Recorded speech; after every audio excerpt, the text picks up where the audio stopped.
If you want to pump your body and expand your mind, there's only one place to go. Mind Pump. Mind Pump with your hosts, Sal DiStefano, Adam Schafer, and Justin Andrews. You just found the most downloaded health, fitness, entertainment podcast in the history of the universe, approaching over 500 million downloads. This is Mind Pump. In today's episode, we had people call in and we coached them live on air. So we helped them with their health and fitness. But this was after the intro. Today's intro is 62 minutes long now. And in the intro, we talk about diet, exercise, strength training, cardio, fat loss, muscle building. We also talk about current events, family life. Look, if you want to be on an episode like this, here's what you got to do. Submit your question to mplivecaller.com. Now, this episode is brought to you by some sponsors. The first one is Butcher Box. Today, we talked about their grass-fed ground beef. They also have heritage pork ribs. But this is a company that mails and literally sends to your door high-quality meats for incredible prices. In fact, if you go through our link, butcherbox.com/mindpump, you can get free ribeyes, New York strip steaks, or filet mignons in every order for a year included, plus $20 off your first box. This episode is also brought to you by Ketone IQ. This is an exogenous ketone supplement. So if you want the benefits of being in ketosis, but you still want to eat carbs like everybody else, try Ketone IQ. One shot of this puts you in ketosis. You get that clarity in your mind. You get that brain energy that you're looking for without having to avoid carbs. Go to ketone.com/mindpump. That link will get you 30% off your subscription. Also happening right now, it's buy one, get one free for our top 10 most popular MAPS workout programs. Buy any one of them, get any one of the other ones for free. It's mapsbogo.com. Go check it out. Here comes the show. And it's t-shirt time. Aw, shit, Doug. You know it's my favorite time of the week. 2 winners this week, one for Apple Podcasts, one for Facebook. The Apple Podcast winner is Cody Hasselwood. And for Facebook, we have Andrew Cox. Both of you are winners. Send the name I just read to iTunes at mindpumpmedia.com. Include your shirt size and your shipping address, and we'll get that shirt right out to you. All right, you guys asked for it. You constantly ask for it. Tell me what to eat. Now, of course, there's a huge individual variance. It's very difficult to do when we're talking to tens of thousands, hundreds of thousands, especially millions of people. But we're going to try anyway. Here's what we're going to do. We're going to tell you what to eat to get lean fast. We're going to be specific on what the best breakfast, lunch, and dinner is that you could do that'll probably get you phenomenal results. Let's go. I actually really like this because, yeah, we're going to get, I'm sure, roasted by some talking head about, you know, this is like, what about somebody who's this? And what about like the... Obviously. But that being said, these general guidelines or this generic meal plan that you wrote right here, most people, if they just stuck to it, like real close to it. That's right. Give or take, you know, a couple ounces up or north of something, you know, if you're smaller or bigger, you would get in incredibly great shape just eating this way. Yeah, and I tried to pick foods that, not everybody, okay? Because I know, again, we're talking to a lot of individuals here, but most people would find good enough. In other words, what we're not going to give you is this crazy, boring diet that's impossible. Yeah. We're going to put in foods. Now it's whole food based, of course. You put your own spices in it. Yeah, and these are foods that most people are okay with eating, and there's some options for variety within what we're saying. But generally speaking, and we're going to give some ranges here because we know we're talking to both men and women, so women generally are going to be on the lower end, men on the higher end. If you follow something like this and you're consistent with it, especially if your diet is like the typical American's diet, this will be a massive improvement over your current diet. And what you'll notice is this. Here's what you'll notice. In combination with a decent workout, with an appropriate workout, what you'll notice is you'll get leaner, you'll also get stronger. You'll build some muscle, you'll also burn some body fat, and you're not going to feel like you're starving yourself. That's what this is going to feel like. You're going to feel kind of good. So, okay, so the point I was going to make with it, when I'm looking at this diet, and we're assuming these people are lifting weights, right? Following a good program with it. What you should expect, though, is not a lot of movement on the scale. Yeah. And this is probably the most difficult part for somebody who's going to follow something like this is they'll eat this way because obviously the title, you know, eat this to get lean fast, right? So get lean fast is going to attract the person who wants to lose body fat or drop weight on the scale. Tons of weight on the scale. Right. But what I know by what you wrote here, this is going to be a much higher protein diet than that person is probably eating, which is a great thing. It's going to be satiety producing. It's now going to give them appropriate amount of protein in order to build muscle. So that paired with lifting weights, what this should result in is absolutely a leaner physique the fastest way possible. But what a leaner physique the fastest way possible actually looks like is little movement on the scale, because there's this beautiful exchange of you're adding a pound of muscle, you're losing a pound of fat, which is net zero on the scale.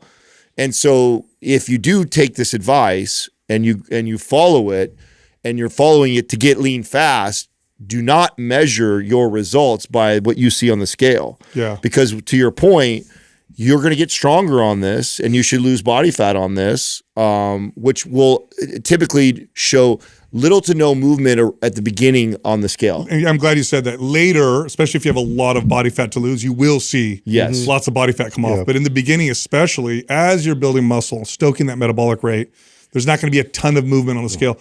Proper, pure fat loss is more of a snowball effect than what people typically experience when they do it the wrong way, which is an initial rapid weight loss on the scale, which includes half of it being muscle, and then this really hard plateau, and then eventually you give up. All right, let's get to the diet, and we'll start with breakfast.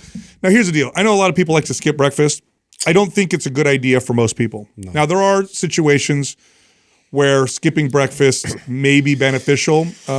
Typically, people with gut health issues are the people that fall into this category. But generally speaking, skipping breakfast sets you up, for the most part, this is especially true for women, less true for men, but also true for men. This sets you up for hormonal dysfunction. Now, that's maybe a little strong, but essentially, we're not optimizing our hormonal state by completely skipping breakfast.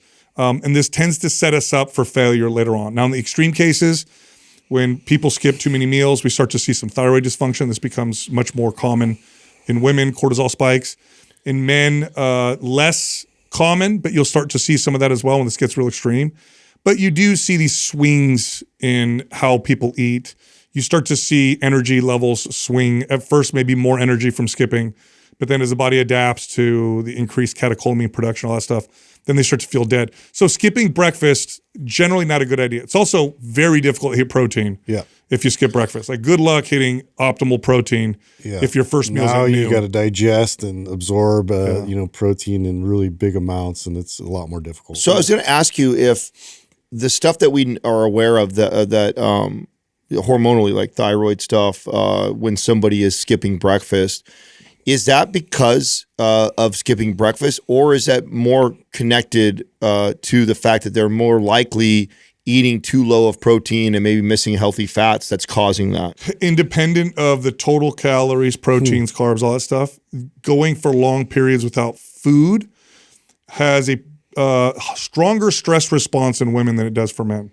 So independent of that, so if somebody was really good still about hitting their proteins and fats, it still has some potential negative effects. Yes, and I know some people are like, oh, it doesn't bother me, I'm okay. And so there's a little bit of an individual variance, but when you look at generally the data, and look, I'll speak from experience. When fasting became very popular, I had lots of clients trying it. And generally speaking, women responded poorly to fasting.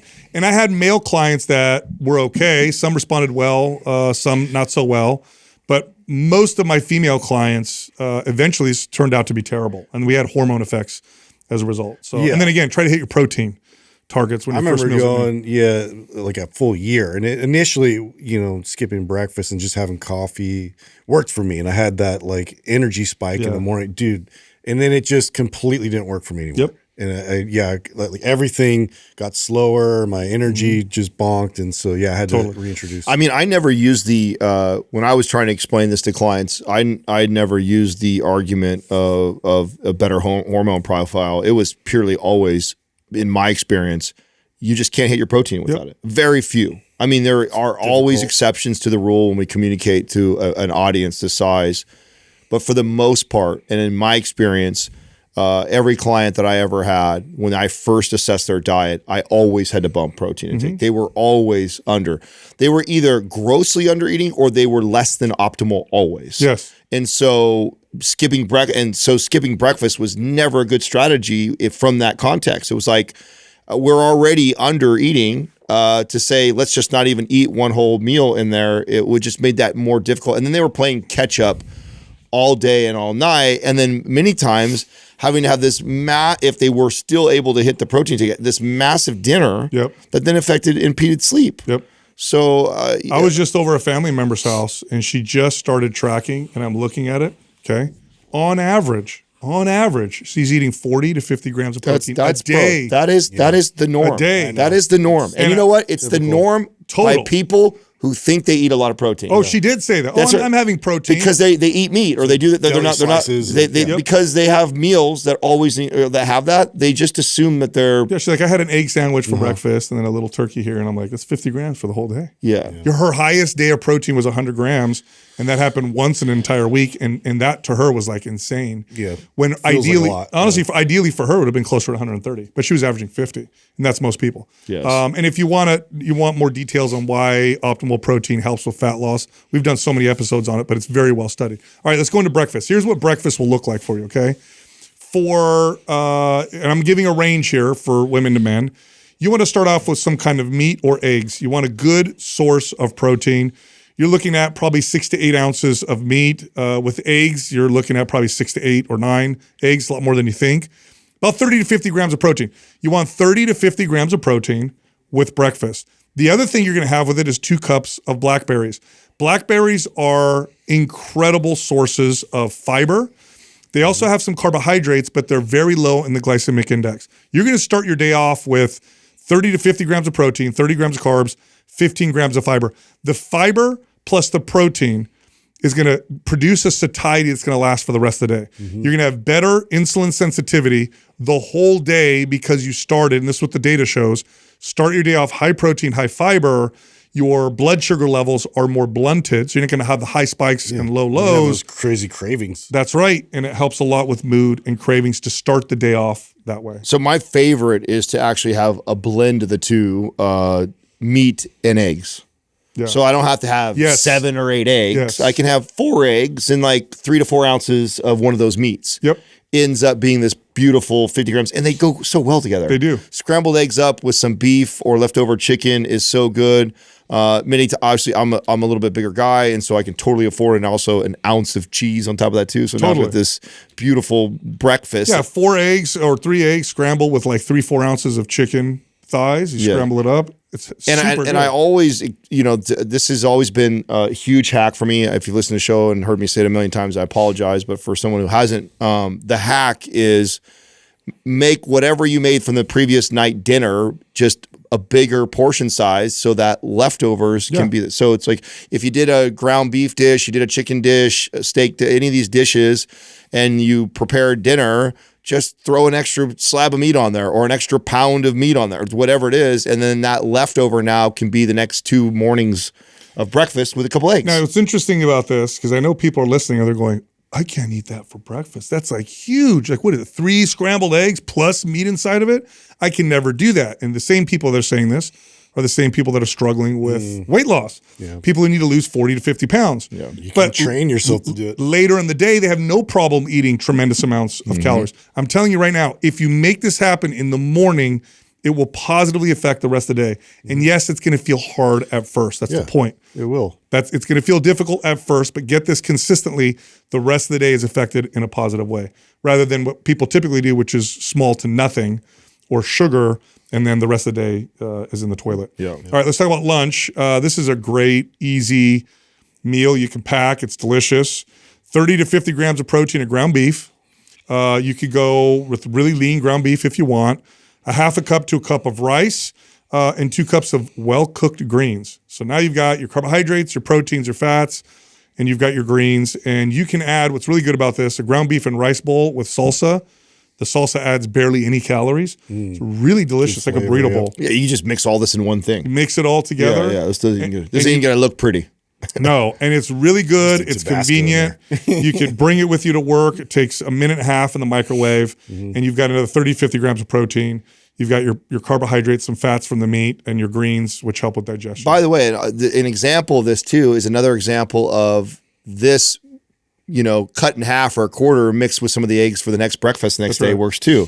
So a lot of these, what I like about this like kind of, foundation or anchor meals that you're building right now is that they work really well and they're interchangeable with breakfast, lunch, and dinner, which we're always trying to simplify it for clients that like if you're already trying to train them to eat whole foods consistently, then trying to do it how we did it back in the days when we get a print off from the computer that would just tell us to make, like all these random meals that you had to go out of your way to prepare and make. It's like you can do a lot of this stuff in bulk and then package it a little different for breakfast, lunch, and dinner to make you feel like it's more of a dinner or it's more of a breakfast, right? Yeah. And this bowl right here, I have yet to find a client that actually gets sick of this bowl. Sounds so basic. So easy to digest, though. I mean, you feel so much better after eating a meal like that. And it tastes good. Yeah. It's easy. It's an easy meal. It tastes good. It's not hard to put down. And it's very easy to store.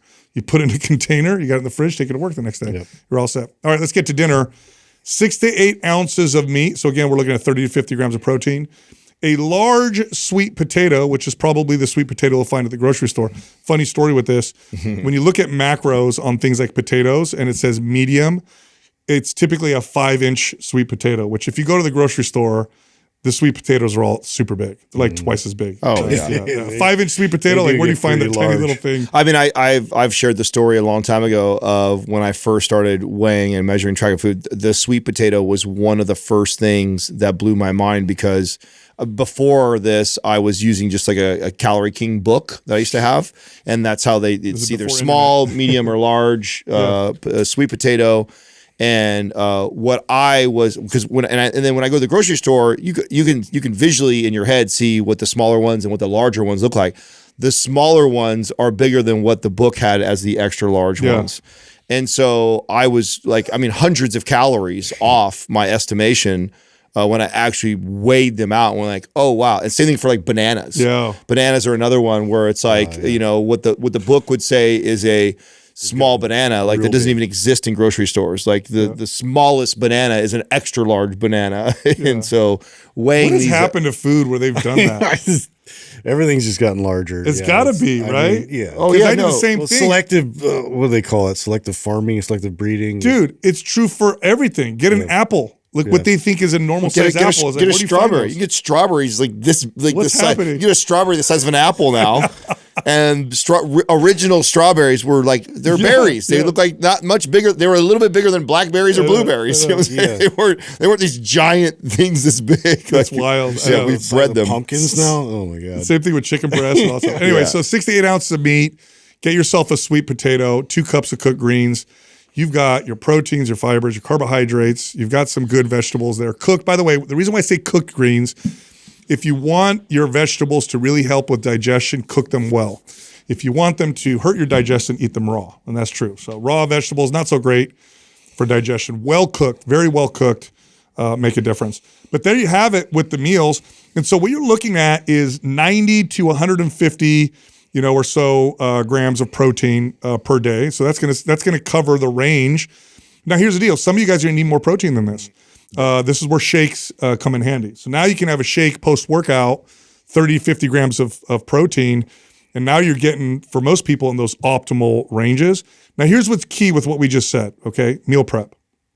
Meal prepping is key with all of this. In fact, meal prepping is key to be able to eat healthy in general. What really messes people up consistently is that they're hungry, it's time to eat, and their options are basically what they can DoorDash or what they can drive to or what's in their pantry or what's at the office, none of which are ever typically good ideas. But if you meal prep, twice a week or whatever, you're set with your meals and your odds of consistency go through. And it's crazy that we overcomplicate this and we make it sound like it's this big ordeal or like you have to plan a whole day of cooking this. But the things that you chose, like sweet potato and white rice, you cook those in bulk. Yeah. The chicken breast, the ground beef, cook those in bulk. Yeah. Cook pounds of it at a time to last you 2 or 3 days. No different than if you were to make it a meal for just you and your spouse. You just 4X it. I mean, you just put more of it in all on the grill or in the crock pot or in the oven. It's like, So the time and effort, and then the last bit is like having yourself some nice glass Tupperwares once you get this down, right, like this system of what it looks like. I mean, I've got my half cup scooper for my rice, my big rice cooker, and I've got all I've definitely got a lot of glass Tupperware so I have plenty always that are the perfect size for this stuff. And once you kind of figure all that out, this becomes really routine, really easy to do. And funny that a lot of the motivation for me today has been to save money, how ridiculous it is to eat out. This saves so much money. Yeah, doing this. So much money. The whole myth about eating healthy is more expensive. Eating healthy is only more expensive if you go to restaurants that advertise eating healthy. Yeah. They'll charge you more for that. Everything all pre-packaged. Yeah. But if you make it yourself, you save heaven a ton forbid of you have a dash to your house these days. Oh, gosh. You spend an exorbitant amount of money eating these crappy processed foods that aren't even that good, that are way overpriced. So then you throw in something like a butcher box where you can buy things in bulk, you can have it shipped to your house. And I just want to add, like, if you try this, listen, if you're listening and you're like, okay, I'm going to give this a shot, and you give it a shot for 30 days, it's going to blow your mind at a few things. One, how much strength you gain. Most people listening, if they did this, they're going to be like, oh my God, I'm suddenly getting stronger. Always surprising for people. Every time. Like every time I'm lifting, my weight's going up. This will happen if you're the typical, like, I barely eat protein too. I eat high protein. A lot of times that's the unlock. That's the people unlock. Don't even realize it. Yeah. Number two, this is really going to blow you away. You're going to feel like you're getting leaner, simultaneously feel like you're eating a lot of food.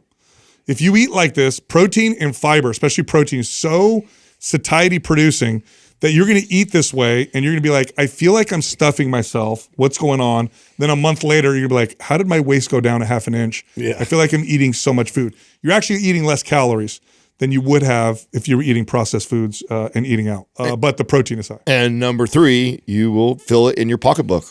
Yeah. You will say, and you think it's the opposite because, like you said, buy nice cuts of meat, buy all that stuff like that, and you're eating maybe 3 or 4 times a day versus what you were before 2 times.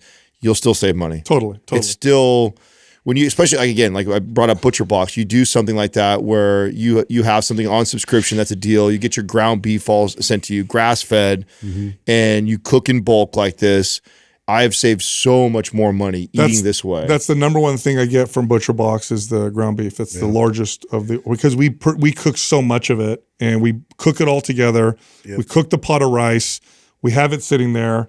Easy meal together. And if you want to, spruce it up, you salsa, you can put guac on there, cheese or whatever. I just typically do rice and meat. Yeah, most consistent, easy way to handle it. And their ground beef is really good. It's grass-fed. It's really good. Obviously easy to cook. You throw it in a pan, you make it. We did their ribs. Everett requested them. And it's funny because you know how long it takes, but and we were like, okay, it's probably going to be a few hours.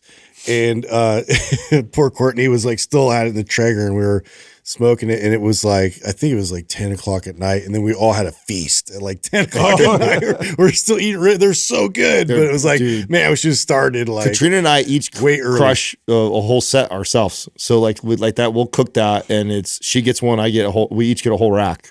Yeah. I'll just eat that. Is it because it's the heritage pork, right? That's right.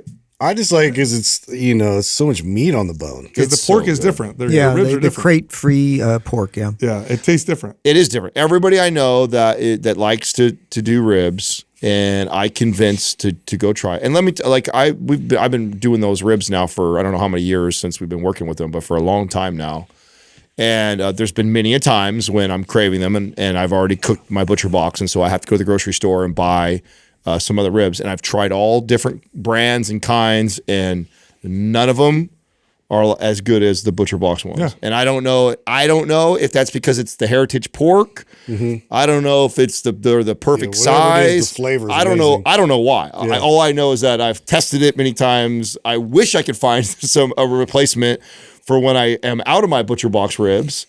But they are amazing. And everybody that I've got to do it are like, you're right, they taste so good. Fall off the bone. I read a post today that was so wild. I knew some of the stuff, but this person lists it all down, and it just blows me away. And so basically they made a list of some of the most egregious, accepted,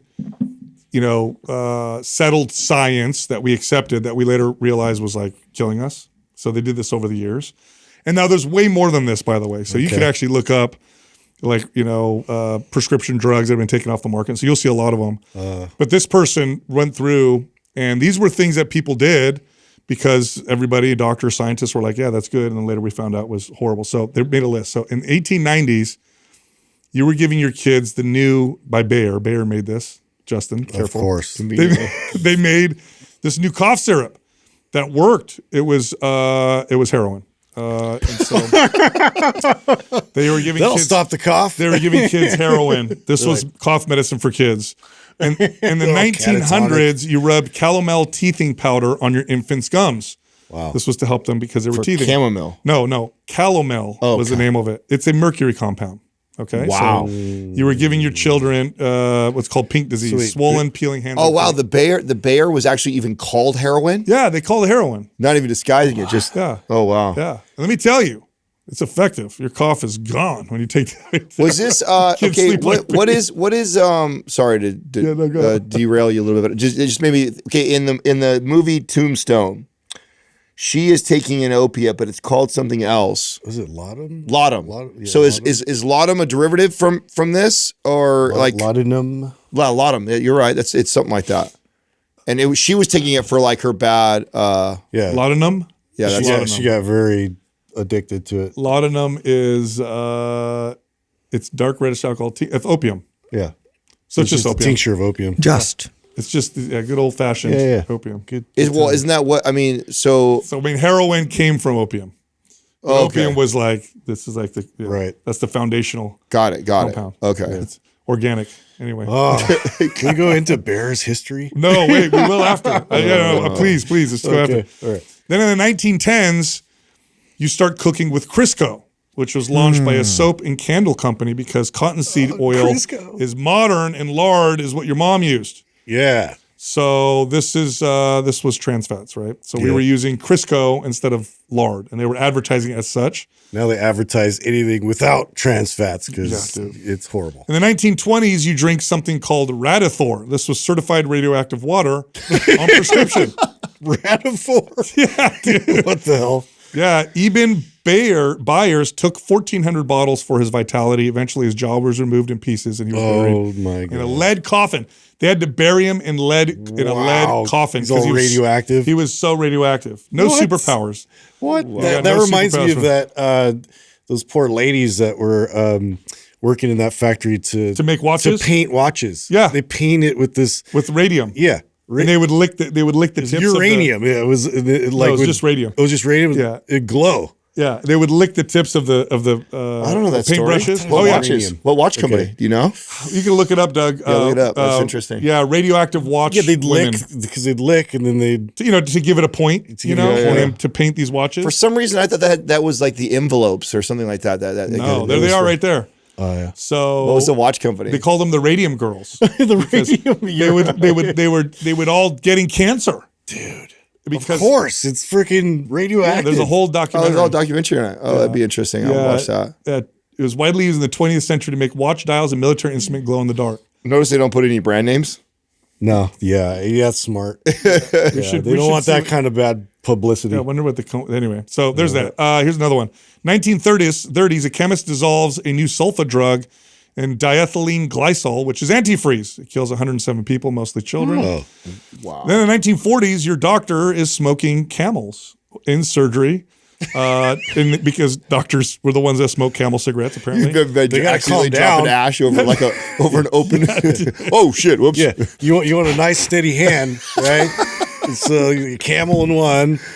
Accidentally ash in the wound. In the 1950s, DDT is sprayed over your kitchen, your garden, and your children DDT, at school. Yes. The man who founded it was given a Nobel Peace Prize. By the way, my grandfather or my great-grandfather told me stories of this. He said when he was little in Sicily, they'd have all the kids line up outside the house, and they'd drive a truck through and just blast everybody with DDT for lice.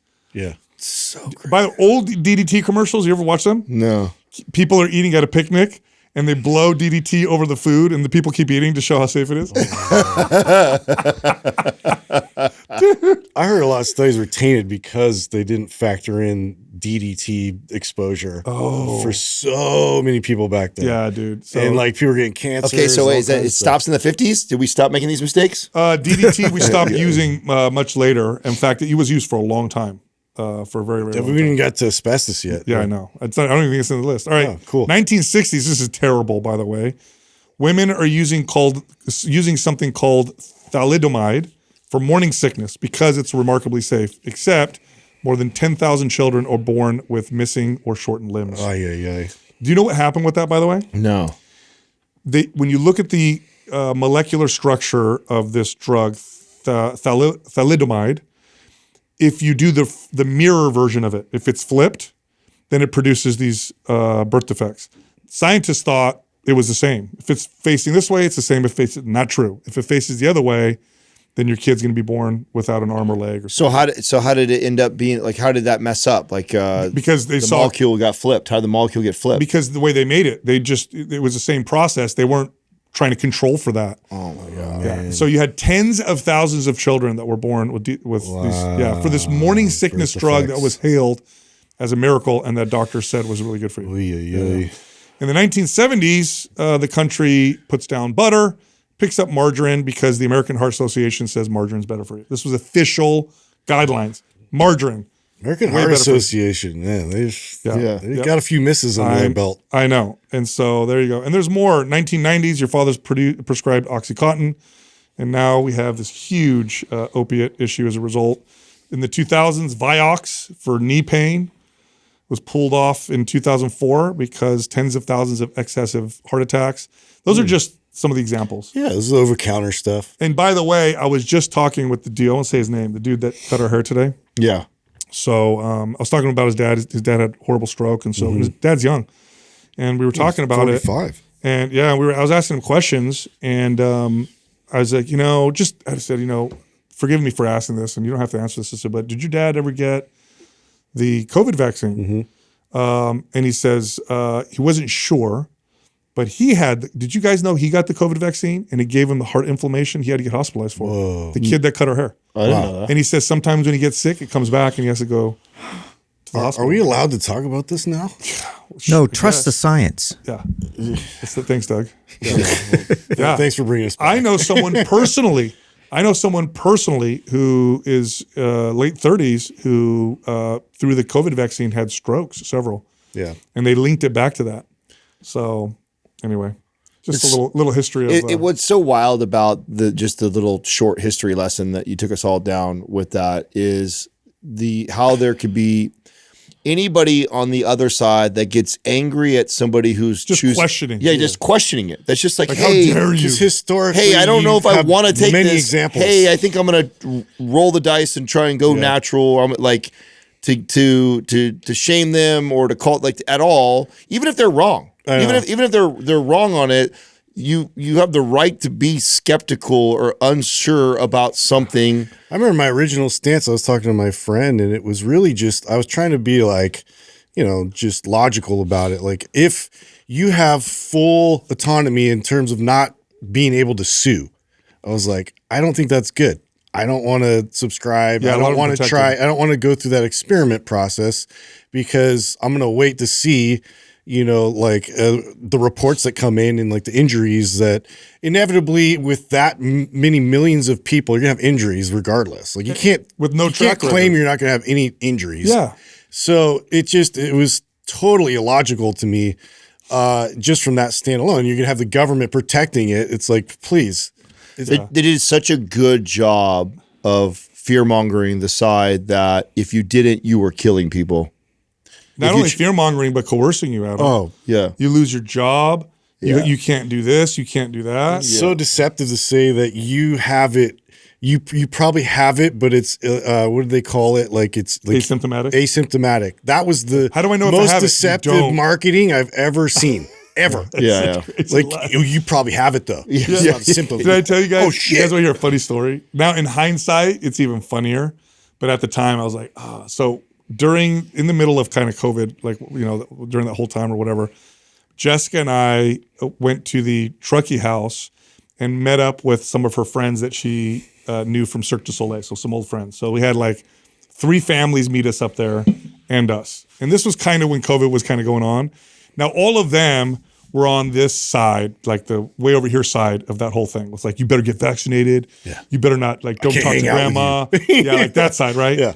Obviously, Jessica and I are much more over here on this side. But you guys remember my stance. My stance was not never. My stance was, I'm going to wait. No, I'm going to wait for all of us. You were actually contemplating it at one point. Yeah. I was going to. My whole thing was, look, I'm healthy. I'm just going to wait to see what happens. Yeah. I'm so glad I did. Right. We were never anti. It was just like, whoa, let's see how this. So anyway, plays out. So we get to the house. I'll never forget. We get to the house. Everybody does their due diligence or whatever. Everybody's hanging out, and the conversation. Because remember, this was like during COVID, right? Conversation starts to come up about the whole thing, and they all immediately are like, whoa, they're way over here on this side, and you know. Jessica and I, we have our opinions. I'm opinionated. Jessica's even more so. So she just starts, sharing like, no, we're not going to do it. We're not doing it. We don't believe in it. We think we're healthy, whatever. She's talking about all this stuff, right? Anyway, later that night, I started feeling sick and I had COVID. Bro, they all left the next morning. They were driving home going, I knew it. Yeah. Those 2 bragging about their not vaccine. Yeah. Of course he has COVID, It's going to be a long winter. So, they felt so like justified. Do you know what's crazy? You know, how many years ago is that now? 6? Yeah, 6 years ago. 6? Yeah. Isn't that wild? 2020. Just 6 years ago. Those are the fastest years I think we've lived. It also feels like it was way longer than that ago, but it also feels like it feels like it was way sooner to me. It feels like it was just I feel like even the fact that you just said right now, is it okay to talk about it? 6 years ago, bro? I know. This is a long time ago. It's already been a long time, and like we're way past it, and like everybody knows it was a bunch of bullshit. Yeah.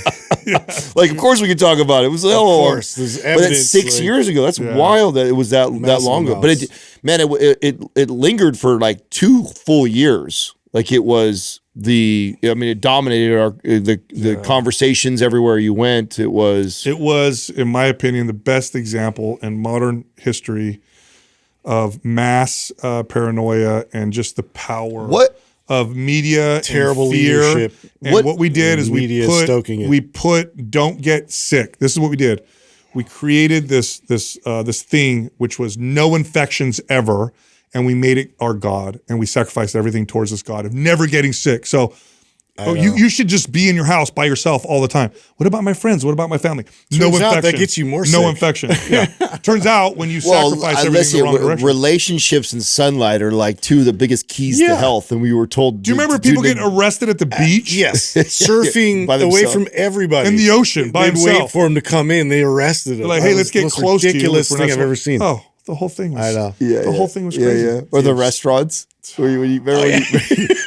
Mask on, and then you walk in, and then you're like, okay, is it right? Is it right? No. Now. Now it's free. Because COVID only hovered at 5 feet. But once you were at 3 feet, or the plastic separator that's just one sheet at the grocery store. Yeah. We can't spit on you from here. Yeah. Did you ever see the videos of the kids in band? They had kids in band, and they had masks with a hole in it so they could put their mouth on their instrument. Yeah. You ever seen that? I did. Ridiculous. Or these zip up plastic containers they were in playing. I've seen what age group do you think, when you think back to like COVID, the 9/11s, the riots, so much stuff that's happened in the last 20 years or like that or less? What age do you think would be like the worst age to have like been through because of what your lens that you see the world through? Like I feel like one of the benefits that we can have a conversation like this, and we were having a conversation like this when it was going on, was that when you're old enough and you've been around and you've seen enough things, like you can draw back to like, oh well, trust me, there's like, I mean, even I remember talking to you guys when how crazy a lot of like the riots were and stuff like that. It's like, dude, we've had crazier rioting time, but if you were young, LA riots back in the day. Dude, crazy. way crazier times. And so, but I mean, because of social media, because of this time and everything like that, like it feels like the difference. I think before we didn't have a lot of media coverage and like constant media coverage and every day in your face stuff that like, I think you're able to kind of put it off, live your life, come back to like the shock of like, oh my God, this is happening, this event. But it wasn't like you every day were just like being inundated with it. No, 100%. I think kids who grew up around my two older kids who were really impressionable during COVID, they suffered a lot during that period of time. And older people suffered a lot because older people, when you look at the data on, grandma and grandpa. Imagine that being your last years of your life and not be able to see your family. It's just, even if it's not, that you're an older person's health declines dramatically when they're lonely. Fact. Yep. And I saw this with my grandparents. And it wasn't like we stayed away from my grandparents for a year. I think it was like 4 months because of all the fear and stuff. And so we would drop off groceries. And in a 4-month period, they aged so much because they were just by themselves. Like the damage we did was just unbelievable. I know. Crazy. Crazy. Hey, how was your weekend? You took the boys to the Laguna Seca, yeah? Yeah. We went to Laguna Seca. Ethan is like a super fan now of like motorsports in general. Really? But yeah, he's really into these like exotic cars and like I was trying to remember the name of this type of engine of this car. Like he just was fascinated by it. It's got like this, I don't know if it's almost like a triangular kind of turbine where like, because of that, it creates this compression of its own. Is that rotary? Yeah, rotary. Oh, good Mazda. job. Doesn't Mazda have rotary So engines? yeah, the Mazda RX-7 is the rotor. There's a rotary engine, and I'd never heard of it before, but he was explaining it to me. It has the coolest sound. Yeah. Like it was very cool to see. But yeah, we saw a lot of sick cars, and what was great about it was like how open it was. Like it wasn't like, they had their own little pit that like, you had no access to or anything. Everybody like, because it's kind of like hobbyists and it's people that like own a lot of these cars and then they get to drive it on the track. And it was a very like kind of relaxed environment. So we're going up there, they're starting it up. They're telling us all about it. We're walking. It was sick. Dude. Did you know up until that point, like how much your boy was into it until like, oh, that's kind of cool. No, I didn't. Like I kind of like, you're like, oh shit, he like knows his stuff about yeah, it. like he obviously in his own time has watched a lot of YouTube videos. He's reads a lot about all the specs and like he geeks out a lot on all these like different types of like really fast cars. I'm like, cool. Like I dig it. I love that. You were up at every day I was up there. what's it called? That's Monterey Car Week. That's right. Yeah. So and there's stuff going on all the time. Dude, I heard the coolest breakdown of what it's like to be like an F1 driver as far as like what kind of athletes are they? First of all, that there's only like 20 something in the world to make it to that. And he breaks it down. It was really cool. I'm obviously listen to all this stuff and pay attention and go down the rabbit holes. And I've heard stuff talked about this before, like just what great crazy athletes they are. But I've never heard somebody break it down like this. And he starts it off by talking about like how unaware we all are, because every other sport, like you can go pick up a basketball and play and shoot outside. Oh, we just have no ideas. Exactly. Yeah. So you can watch a pro athlete and like be like, wow, you can feel like, because you know what you can't do. Yeah, exactly. Yeah. He goes, but you are completely unaware. You think because you get in a car and drive a car, it's nothing like do those things. Yeah, it's nothing like that. And so he's like he goes, they are super athletes. He goes, their strength, their endurance, they're like fighter pilots. Yes, on that extreme level. So he starts telling this story. So here's it. He's an amateur driver, and he got this opportunity to drive like a real F1 car. And before he even gets in it, he goes like they have to do all this testing with him to see if he's even capable to do this stuff. And so he goes, he's sitting in there at one point, and he's like, and then they tell me to brake. To press on the brake, and the guy's sitting there with the computer locked up to it, and he's like hard, he's telling him harder, and he goes, and he's describing like, I am stepping on this brake with every ounce of, not hard enough. And he goes, okay, that'll do. And he's like, what do you mean that'll do? And he spins the computer around, and he shows him that he's like at 82 pounds of pressure or whatever like that.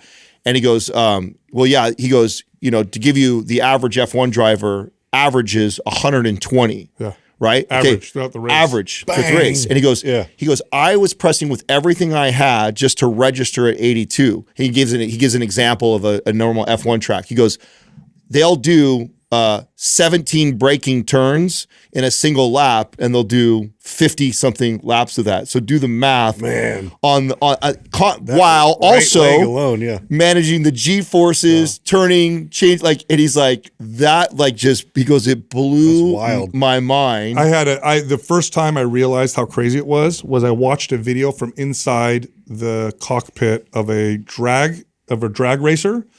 And then from there I watched inside the cockpit of a rally racer, of a formula. I don't even know how they know what's happening. Yeah, I don't. You ever seen a drag? It's predictive. You're There's like, no how turns. are you doing this? Yeah. There's no turns in drag racing. You ever seen what they do with their hands and what that thing looks like inside? I know, just to keep it in the lane is Like, insane because yeah. it pulls you so Yeah, hard. you watch it. Like, how would you even rally racing? How does he know what's like? Every turn is gonna. Oh, those die. ones where they have the passenger Yeah, like dude. navigating for them, Yeah. like freak me out because Yeah, they don't even know what's around the Well, corner. he was talking about too, like, so with Formula One, the G forces and the crazy. speeds they're going. He goes, for example, they show a video of him getting like out of the car from doing only so many laps, and he takes his helmet off, and he looks like he was just in a 20-round fight. I mean, just drenched in sweat. He looked like you could see him. He can't get out. Like he's so exhausted, he can't get out. He has to wait before they pull him out. He's like, when you're taking a turn, he goes, imagine you're going around a turn, and he goes, the G forces that are pushing on your neck is like you with your neck turned with like 7 watermelons on it and having to like maintain that. my He goes, God. just the weight of that. He goes, it's unbelievable the amount. He goes, I couldn't. Just like you experienced in the jet, like you can't lift your leg off the ground because of the G forces. Yeah. He goes, So so crushing. when you're doing that, he goes, there's so much of that G force, your leg is pressed against the side of the, and he goes, you can't even pull it off. Dude, I got a question, Adam. Did you get a chance to ask them about diet and nutrition? And the reason why I ask you is because how long are those races? How long are they in the car for? Oh, they can be in there for hours. Dude. Okay. Yeah. So nutrition has got to play a role in all of that. And I wonder if any of them use like ketone supplements. Like I could see something like Ketone IQ for sharpness too, for mental like, sharpness, yeah. for energy. And, I bet you're right. I see bet that. there is. Because if you could bonk, first off, driving like that, you're going to bonk like if you're running or like in an Well, athletic I bet they probably use very similar. Remember what Zach Bitter came on and he talked how he runs. He's fat adaptive, Yeah. but then Yeah. he runs on So then carbohydrates. you add some in the end. I wonder if that's a common thing. If they try and become fat adaptive and then they run on carbs for that. What are you looking up, Doug? Yeah, right now? Doug, look at Formula One driver diet. I'd like to see what that. I just wanted some facts I was getting. The routinely experienced between 5 to 6.5 Gs during extreme braking, which is extremely good Lord. interesting. That's like a lot of G's. That's all like the time. straight fighter jet. It is G's, like a dude. fighter jet. and then they're 90 to 2 minutes to 2 hours. Think about long. that. Get to Can- 9 when Imagine, you bank imagine super hard. experiencing that many G's 15, 20 times in a single lap Yeah. for hours at a time, while navigating around other cars, while taking turns where you have about a half an inch to less between the tire and the They're this close to the wall. It's wild. and they have to for that line. Yeah, he's like, we do a terrible job of, and he goes, and then the people that commentate it, he goes, are other F1 drivers. So when they talk like it's no big deal, but the average people have no idea the feeling and the complexity of the stuff that they're conversing about. idea. And he did such a good breakdown of explaining that relative to all other sport examples. That you can, everything else you can kind of get out there and kind of do and go, wow. Like I can get behind a wakeboarding boat and I can ride for a little bit and go, and then see the pros and go like, whoa. You just have no idea. But that there's nothing like it that you can draw an example. I to. saw you guys drink. You guys are doing the Ketone IQ before podcast now. Yeah, Consistently. I love doing that. Yeah. It makes a difference. Oh, yeah, I could feel the difference, and I could just feel too. It's just another way that I can get that memory recall, and it's just like sharp. It's my post caffeine drink. Yes. To keep me going through the rest of the day. Yes. And so what I noticed. It's not the same. You don't get it's not a stimulant. No, that's what. Someone listening, it's not a stimulant. You just feel sharper. So for someone that would use it, this is how I like to use it for what we do and how I would do this even if I had like a regular 8-hour job.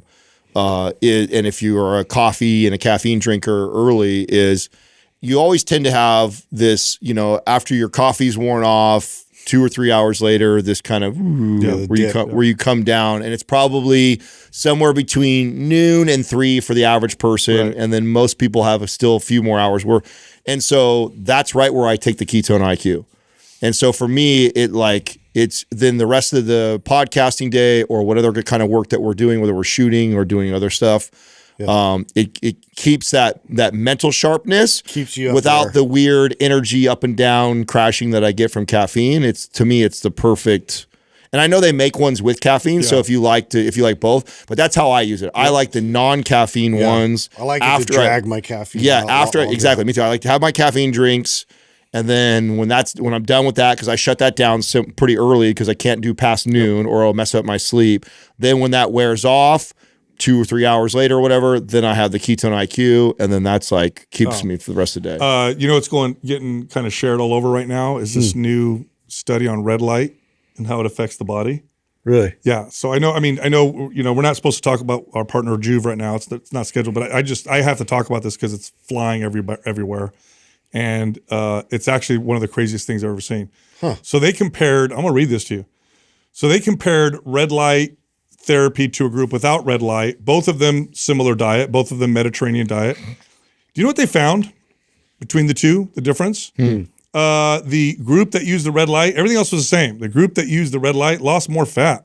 Mitochondrial health. And, but it's actually, by the way, efficiency. By the way, their lipids improved better than the other group.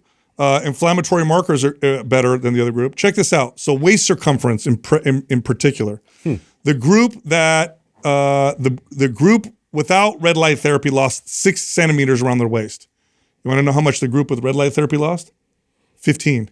Whoa. More than double. Whoa. Wow. From red light. So wait, okay, how would you explain how would you explain to a 5-year-old what mitochondrial health is?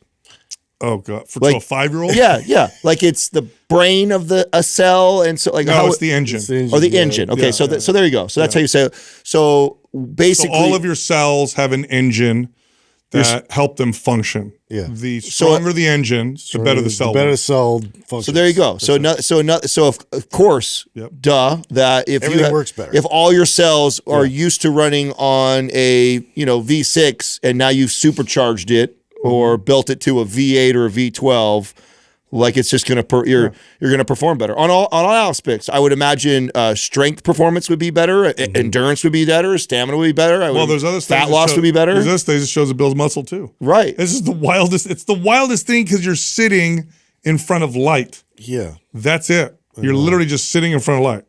Do this on a regular basis. You'll lose more fat, more muscle. I want a bed. At the gym I go to, they just opened a recovery room, and they have these. They look like saunas, but they're not, and they're just red light. So you sit in there, and you're surrounded by red light. Yeah, I want to lay in a bed of them. Either that or like the whole shower thing I've always talked about, where I've like turned my whole kind of shower area into it because I'm in there twice a day, so I could just blast it like that. Yeah, I want to find a way to do it like that. Would be ideal because all the benefits of that, dude. So I saw something that scientists just came out with that it was like a hydrogel, like a skin. That actually is a healing. So you put it on wounds, and apparently it heals 90% more effectively. Wow, which is pretty wild. So if you have like skin missing or a burn, you just put it on. You put it on, and the hydrogel acts as just like this cooling, healing agent. Oh wow! Is it a new technology? Yeah. I want to see what Doug pulls up here. Well, now they got commercial stuff. Look up the scientific breakthrough. Yeah. Moisture-rich environment. Let me see if I get scientific breakthrough. Because hydrogel itself you can do hydrogel research on burns. Let's try that. Yeah. I bet we'll find something like that and see what that looks like. If this hosting and podcasting doesn't work, I think you could totally do the Googling. I'll be over there. The Googler. The Googler. I thought that was a Batman. Maybe that'll be the evolution. Maybe that'll be the evolution of like as our young team comes up, you eventually get out of this chair. Over there. You just I'll write on the screen when I get mad. It's like, say this. This is what you need to say. Yeah, interesting. Oh, nanozymes. Okay. All right, Justin. Yeah. I thought it was cool. Yeah, very interesting. That is interesting. I have some. I had some thoughts on cold immersion therapy or like ice baths. Oh, you were mentioning that off air. Yeah. So have you watched the bell curve of it? Yeah, I guess the rise and fall. Yeah. It was like this. Everybody do it. Nobody was doing. It's been around forever, so it's like this, right? And then all of a sudden, it was like this huge this is the greatest thing ever. Companies are popping up everywhere. It's amazing. And then now you have this is terrible for building muscle. It's a waste of time. It's overrated. So it's like a bell curve. Yeah. No. So one thing I hate about fitness is, or I should say fitness media, is that everything falls under the category of lose fat, build muscle. If it doesn't do that, or God forbid, it reduces some of that, even though it may produce all these other benefits, and even though if you understand exercise science, there are ways to implement some of these tools to maximize other things. Who cares? Because the study shows that it reduces hypertrophy. Okay, so here's the problem. So here's where this started. Studies were done on people who strength train and then who did cold water immersion versus those that didn't. Here's what the study showed. People who did cold water immersion post-workout built less muscle. Okay, this is true. One of the reasons why this happens is it reduces the inflammatory pathways and kind of the cell signaling that tells the body to build muscle. So part of the inflammation you get afterwards is telling your body to repair and build muscle. So when you blunt that, you're probably going to build less muscle. But I was working out today and I was thinking to myself, what about strength? What about strength? Now, muscle size contributes to strength, but a lot of strength has to do with your central nervous system and just how your strength organizes itself and how well you fire in order to lift something. Does it have a negative effect on strength? So I looked up some studies, and the effect on strength is far smaller than the one on hypertrophy. And just to be clear, the effect on hypertrophy is also small. So it's not a huge effect, by the way, on hypertrophy. It's small. The effect on strength is either smaller to none. So what that means is using cold water therapy might make you build, imperceptible to you, but if we did a study, we might see less muscle, but it probably doesn't negatively affect strength, or it doesn't affect strength. So I'm thinking to myself, this could be a valuable tool for athletes because one of the things you have to balance when you're an athlete, so much volume repetition you got to get through. Yeah, like when you go lift weights to build muscle, you stimulate, you leave. But when you're an athlete, a lot of your practice is getting good at your skills. Yeah. Getting good at the technique, getting good at how to hit, how to catch, how to run, how to jump, how to twist. You know, even if you're a strength athlete, how to do a power clean, how to do a squat, how to do a deadlift, a bench press. A lot of that is the skill of the lift. And what prevents you from constantly practicing that skill is that you overtrain. Your body can't heal. Right. You know, recovery. You can't do football practice 12 hours a day because you would just die. So what's limiting you is your ability to adapt or recover. So your theory with that then is that you get to maintain all those points of practice. And so you're actually able to kind of keep skill training, but not necessarily, increase the size of your muscle. Well, you can do more. You know that this theory that you're talking about right now is not original by any means. Well, right? they've been using it for a long time. This is why during this whole bell curve, pro athletes have never skipped a beat on how they use. That's why they don't listen to any of these. Cryotherapy, ice baths, and ice. Has always been consistent, and they still. You can watch an NBA game, and never once have we broken stride with a player coming off the court to sit down, and instantly they're putting ice on his knees right away. And it's because they don't give a shit if it helps with his bench press or his leg press or squat, or they don't care if it adds or let muscle. It's like he's got to perform. The body. Yeah, exactly. They're preserving the body. They got to perform. They got to perform at a high level, and they do it multiple times, sometimes in a day. It's not just that. When you look at the studies that are looking at ice therapy versus non-ice therapy, what they didn't do is increase the volume on the ice therapy group because they can handle more volume. Okay? So if I take two groups and I'm comparing them and I do ice therapy or cold water immersion, I can now add more training stress and volume. There's your original theory. That's what I'm great point. That's where I'm going. That you're making the case that it's not. This is kind of like how we talk about the studies that are around volume and stuff. Yes. Is that it's like they say if the volume is the same, but the truth is if you split up your workouts, you're doing more volume because you're stronger. Exactly. Less fatigue. Yep. And so it's like in the real world, the study isn't a great one to use because it doesn't really apply because you're going to get way more reps in and way more practice in which that's you get right. better at that skill. So let's just say, I'm just going to use strength sport. Let's say you want to get a PR in your deadlift. And right now, when you train with your deadlifts, twice a week is about as much as you could do. Maybe a heavy day and a light day, okay? And that's about as much as you could do, and you do your auxiliary work. But you find if you do more than that, you tend to break down and get hurt, and you just kind of overtrain. Well, what if cold water immersion allows you to deadlift 3 days a week? You get a smaller build muscle signal, but now I can deadlift an additional day a week. I know this is anecdotal, but I will tell you from experience, when I was competing, I was doing all the things. Recovery, cryotherapy. I was getting massages every other night or every night from Katrina. The amount that I could put towards my squats and deadlifts, that's exactly what I am now. 2 times a week, 1 time being intense is about all my body can handle because I'm constantly in this kind of recovery state. But I'm not doing any of those things. I'm not doing all the things to facilitate that. So I absolutely cannot handle nowhere near the volume that I was doing. And of course, those were my peak strength times. And so the question is, why would you want to increase your volume so you could practice more? So I could practice the lifts more, so I could practice my sport more. So if you just want to build muscle, okay, then you don't necessarily need it. There's maybe some additional value in other areas. Maybe use it separately from your workouts or whatever, fine. Right. But if you gain value from practicing your lifts or your skills more often, which pretty much everybody would gain value from that, cold water immersion would allow you to do those things. Yep. So now instead of squatting twice a week, if I want to get a PR, I can squat 3 days a week. And why? Because I do cold water immersion. Oh, but you're building less muscle. Yeah, but I'm squatting an extra day a week. I think that pretty much negates the fact that I'm losing the signal. I'll add to this theory. And it was Dr. Brink who got me to do this first. And I don't know if any of you guys have experimented with this. Oh, you go before? Before you do cryotherapy or do an ice bath pre-workout. Yeah, it's crazy. Those are some of the best workouts I've ever had. Yeah. I mean, everybody traditionally. The more focused you are, the more, you can recruit. Dude, traditionally everybody uses them as a post-workout thing to bring down inflammation and everything like that.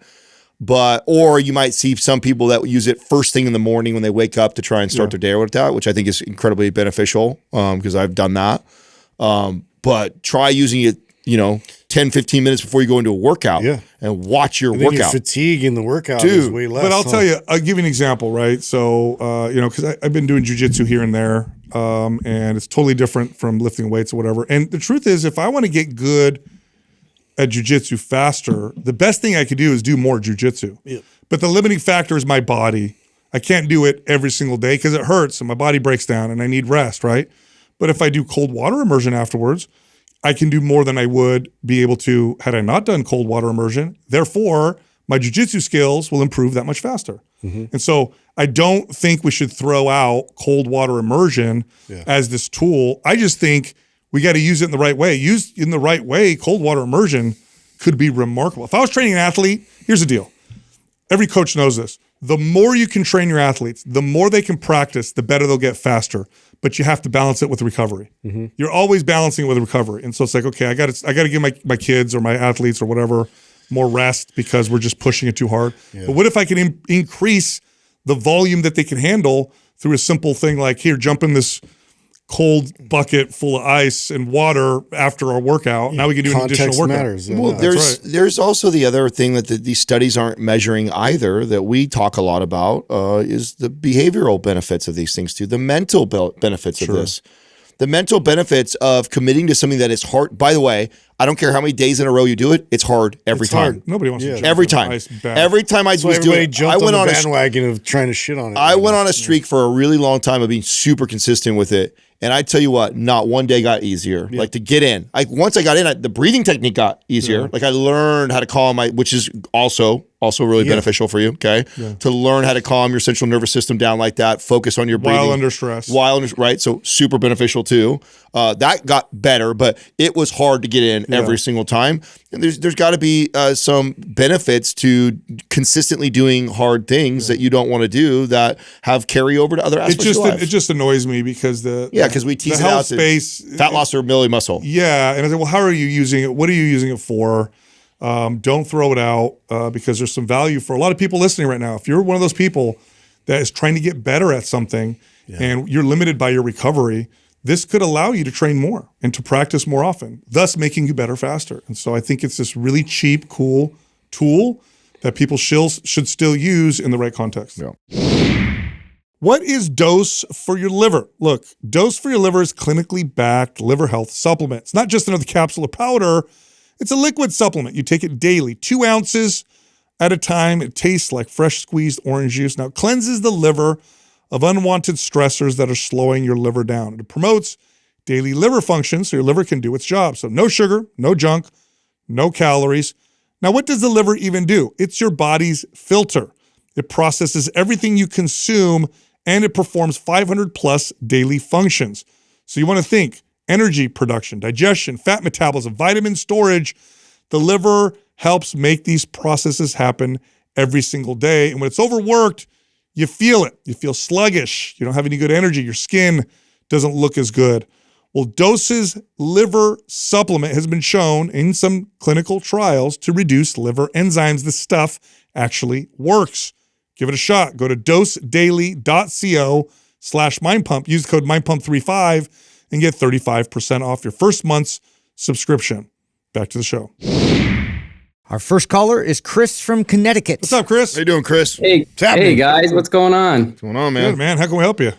Let me just get right into it, and I'll read my email. A little nervous. Can't believe I'm actually seeing you guys. I listen every day. So it's kind of crazy. Welcome to the party.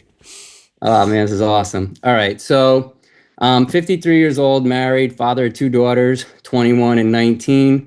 I was an athlete growing up, played multiple sports, hockey until I was 26.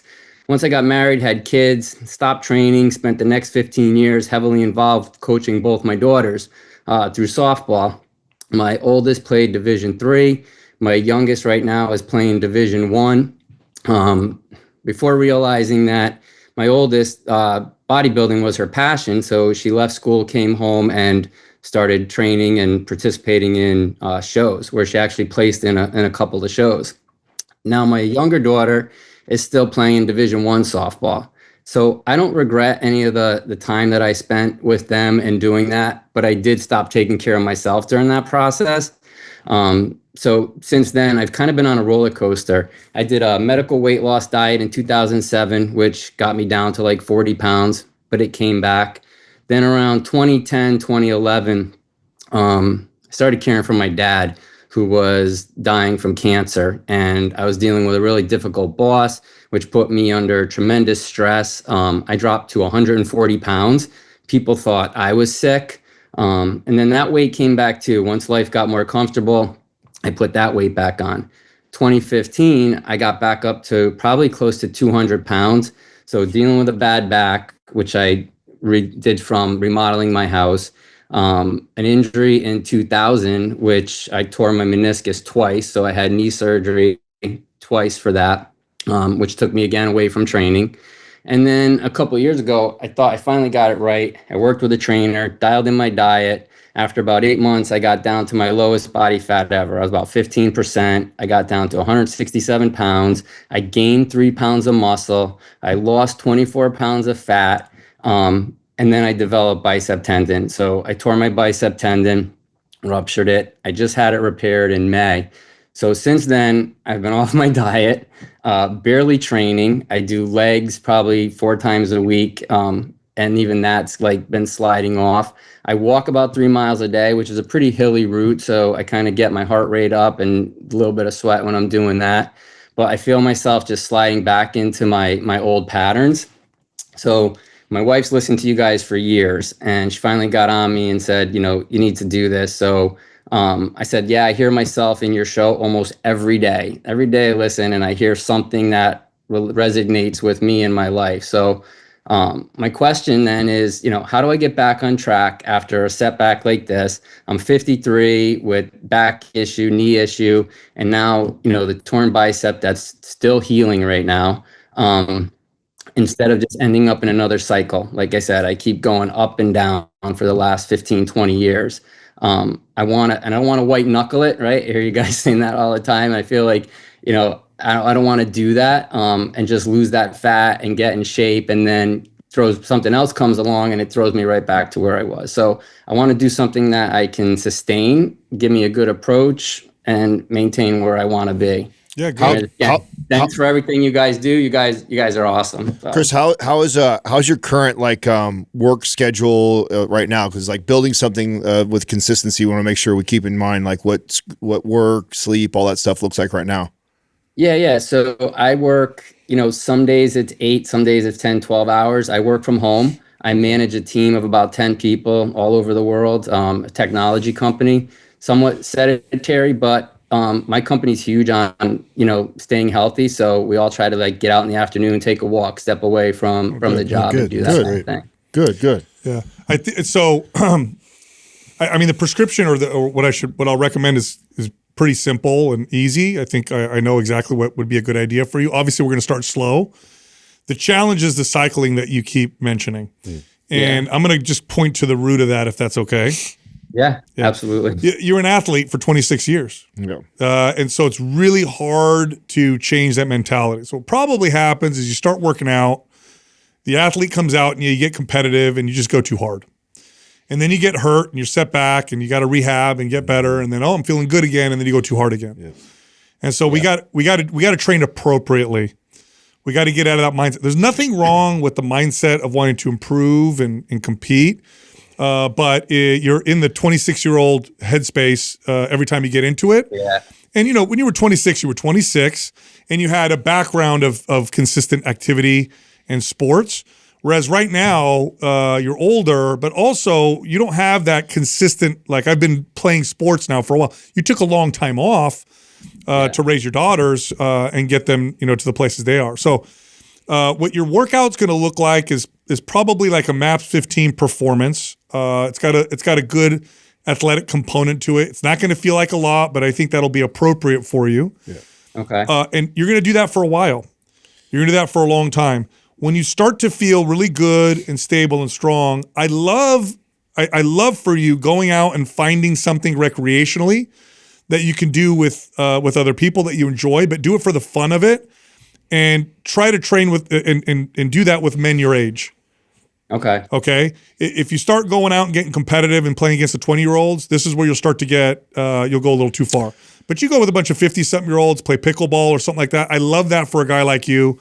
Because there's that component of fun and that competitive component that I think is fine. But I do think you're going to need to be on like MAPS 15 performance style workouts for a while before we do something like that. One of my favorite parts about training athletes is, athletes have that competitive drive that I like. I just got to get you to reframe like what working out nutrition and how to use your competitiveness. In other words, don't compete in your workouts. Your workouts are designed to take care of your body. If you compete somewhere, compete in your consistency around nutrition. Compete with how many days you string together of good sleep. Compete on those types of things. So use that competitive side to you of like discipline and like I can do this every day. But take that away from the workout. Like don't go in the workout going like I'm going to see if I can get 10 more of these or I'm going to throw. What I'm saying? Get that out of that. I'm here when you go to work out. Yeah.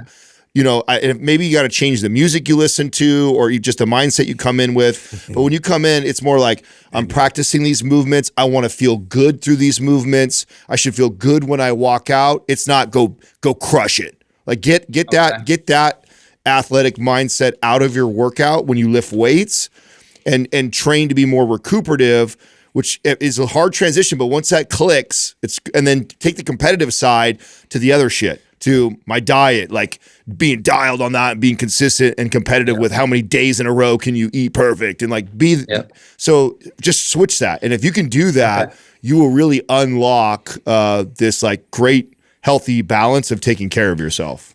Yeah. Take down all those no pain, no gain posters in your garage. And it's just a lot harder than a lot of people think. If you've been an athlete and it's served you well, it's helped you on the field, or you've seen what it does for performance. Right. However, what's going to serve you going on forward here is to be able to really figure that out. Like, how does this workout actually benefit my overall energy and the way that I feel? I should feel better. I should feel more energized after each workout. And that's where I stop. And so the real workout for you is to learn how to taper that off and stop. And then save that for the next day.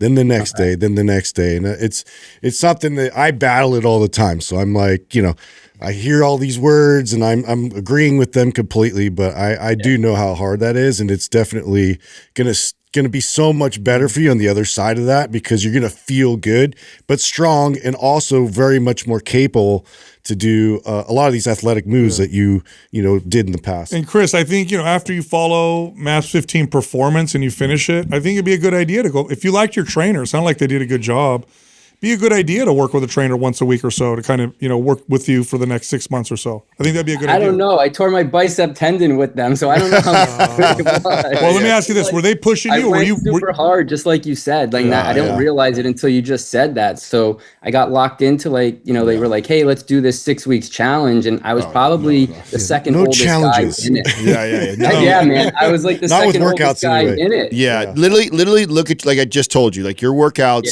no longer, like I don't, like I know we talk about PRs. You've been working out and exercise for such a long time. I don't need you hitting PRs and squats every couple months. Like, just you go in, you lift weights, you practice lifting weights. You got good muscle memory from somebody who's probably been lifting weights most of their life. Trust me, the muscle will come right back. If you put it into dieting, you're going to have the physique you want. You work on the MAPS 15. It's going to work on the multi-directional movements and unilateral work. You'll start feeling great again. You'll feel really good. That's the problem I'm worried about, right? Like my back and my knees. Like I don't want to mess that up. And like I know what I can get to. And like I said, when I was down that like a few months ago, I looked the best I've ever looked in my life, and I felt the best I ever felt in my life. And then I just reversed it. I have this issue with food, right? It's like a big joke in my house. And like I'll go off the diet and stop tracking, and then I just put 10 pounds back on, 15 pounds back on. So. Yeah. Hit your protein targets, stick to whole natural foods, follow MAPS 15 Performance. And after you do that, I think MAPS 15 Symmetry would be another good program for you. Yeah. And that right there is going to give you a good 5 to 6 months. Okay. We have something cool that I think he would do really good with too. I don't know if you've ever heard us talk about our concierge program, but you'd be a great candidate for that. Just to check in. It's just a once a month check in. That would be great, because I feel like I need a coach. Like I need that type of accountability. Yeah. Okay. Yeah. I was able to do it for my daughters when I was training them and getting them locked in and their teams. But for myself, if I don't have that, I will definitely start to. I think you'd be great. You're a great candidate for that. So we're gonna have somebody call you. They'll set that up with you, and I think that's perfect for someone like you, just to check in with you on a monthly basis. Make sure you got a plan. You execute the plan. They'll check in with you, and they'll keep you paced right as far as they can alter it and modify it. Yeah, I don't want to hurt my back again. Like I deal with that. Like I don't my knee. Like I just want to make sure movements are right. Yeah, they'll also customize your workouts for you too. So like we'll send over a program for you right now, but they're going to customize it to make it for you. And so that communication that you just let them know how things are going, how you feeling. They'll change, modify whatever they need to, and then I think you're gonna crush, dude. We'll take care of you. Okay. Yeah. Cool. All right. That'll be awesome. Thanks, Chris. All right, Chris. Thanks, man. Thanks, guys. All right, brother. Great talking to you. Keep it up, bro. So I've said this before on the show. Some of the hardest clients I ever trained were ex-athletes, and it wasn't because they couldn't move well. It wasn't because they couldn't build muscle, because they can actually do that better than most clients. It was the mentality. It was like we would do an appropriate workout, and they'd look at me like, "What are we doing? I'm wasting my time." Yeah, because they know their mindset is set on when they were competing. It's like this is a total mindset shift. It was very difficult. Yeah. Once you get them to switch, though, it's amazing. Yeah. I mean, that's why I brought up what I did, because you're right. It's hard to take the athlete completely out. So I just have to get him to be it's his identity. Yeah, be competitive somewhere else. Like I'm all cool. Like I love the competitive side. So let me lean into that instead of like trying to take it away from you completely. Just stop being competitive with your workouts. Yeah. Your workouts are recuperative. Your workouts are to take care of you. Your workouts are to bulletproof your joints. Your workouts are like that. You walk out of this gym, and I want you to feel energized. Your therapy, your sanctuary. Yes. Yeah. Don't mess with that. Well, let's get competitive on all the other aspects, and so let's go, and that will serve him way, way more. Our next caller is Kyle from Delaware. Kyle, what's up, dude? What's up, Kyle? What up? How you guys doing? How you doing, man? Appreciate you having me on. Not too bad. Been so surreal just seeing this here. Been listening since I think it was like episode 50 or something like that. So you guys, have really come a long way. Yeah, you've been with us for a long time. Yeah, I think we need to do one of those Justin 7-week shreds again. Yeah. Let's get that going. Yeah. All right, into that. Let's go. Very cool. Well, I'll kind of get into it. The whole question is, me and my wife were expecting our first baby here in January. Congratulations. Thank you so much. I've had a little bit of a knee issue going on for about 2 years now, and the goal really is, to be an active dad, being able to run around and all the fun stuff, that young dads get to do. So that's kind of the preface of my new goal, I guess, to kind of figure all this out. I'm 30 years old, sitting around 270 right now. Not sure what my body fat is at. I was training, was using Anabolic, shout out Anabolic. I put on so much muscle from that program. It's actually ridiculous, but I was doing like a charity alumni game for basketball for my school. And after the game, it swelled up and kind of has been like, took about a week or so to go down.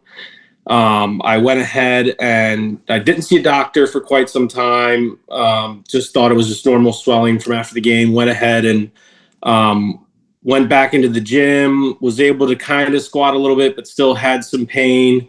Took another couple days off, ended up putting just a knee brace on it with some icy hot, was able to kind of push through it a little bit.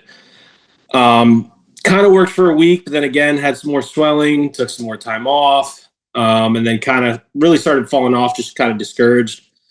Seeing a physical therapist, he noticed that there was maybe some under quad development on that side. So I kind of worked with that. I tried, doing some leg extensions just to isometric it out, but the leg was really shaky. I didn't have much connection to my quad anymore.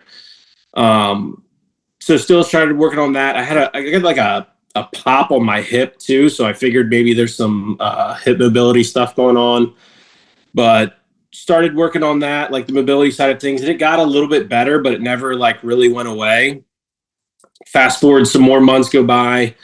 The knee swelling's not really that bad. It kind of went down, but then we're on a hike in West Virginia and it swells up like terrible. And my fiance kind of convinced me then to go see a doctor. So when we get back, I kind of get that scheduled. They do an X-ray, an MRI, take out like 3 tubes of fluid. And she didn't notice anything with the MRI. She said she maybe had some old ACL, MCL injuries. But that was the cause. She noticed that there was a decent bit of arthritis, though. My dad has had both his knees replaced from kind of the similar things. He used to work construction, so just being on his knees and using them a lot. So she didn't really have much for me. She said, I'm 30. She gave me cortisone, I believe. And that kind of helped, but again, I couldn't still get back to like jogging. Like it just was too much pain. I have little nieces and nephews, couldn't really run around with them much. So, kind of just fast forward to today, it's still kind of there. Anytime I do especially I noticed I went golfing the other week after I rode in and it swelled up again on me. And so I had to take a whole week off. The whole process too, I'm kind of not, as Adam likes to say, kind of ate like an asshole, wasn't training as much as I should. Probably put on I was maybe 220, 210 at the time. Now I'm kind of 260, 270.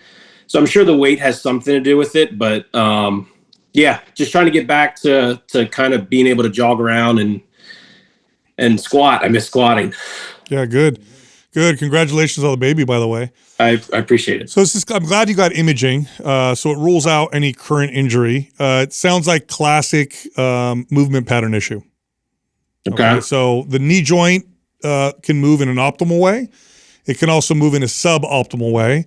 And depending on how bad your movement is, and this could be due to imbalance in weakness in the quad, it could be in the hip, it could be in the ankle, might be the quad because that's what the PT noticed, but it could be also connected, like I said, to a couple other things. But depending on how bad your movement pattern is for the joint of the knee, the more movement you do with it, the worse it's going to feel. So the hiking made it feel bad, the basketball game made it feel bad, golf, and then you mentioned your weight, and if you gained a significant amount of weight, if you're pressurizing the hinges at 220, you've now amplified that dramatically at, let's say, 260 or 270.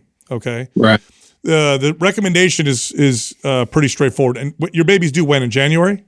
January, yeah. All right, so I'm going to give you 2 programs. I never do that, but I like you because you've been listening for a long time. MAP Symmetry is your program. Okay. That's the program you need to follow, and I want you to skip the last phase. Okay. So it's all unilateral. That's going to help quite a bit. After you're done with that, I'm going to give you MAPS 15 Performance or Symmetry, one of the two. I'll see what Justin thinks, because that'll be the program you do when you have your baby, because you're going to be sleeping crap. You're going to need to be there for a wife, and so it's just far less volume. It's far more appropriate. And in the meantime, you know what we talk about when it comes to diet: hit your protein, stick to whole natural foods. If you combine that together, you're going to do great. Yeah, I kind of implemented that a little bit. Just I think you had an episode on a couple weeks ago about just cutting that out. So I cut that off, down 5 pounds in the 4 weeks, just kind of not touching much, just kind of hitting it. And again, it used to be a lot of body imaging that would like kind of drive my goals, and now it's not really that anymore. Yeah. I did try. I think Symmetry has like a pistol squat. I wasn't able to get. Is there like modifications or something? There's modifications. Anything in there that doesn't feel right, don't do it. Yeah. Okay. Yeah. Just don't do it for now, because you do have some stuff going on with your knee.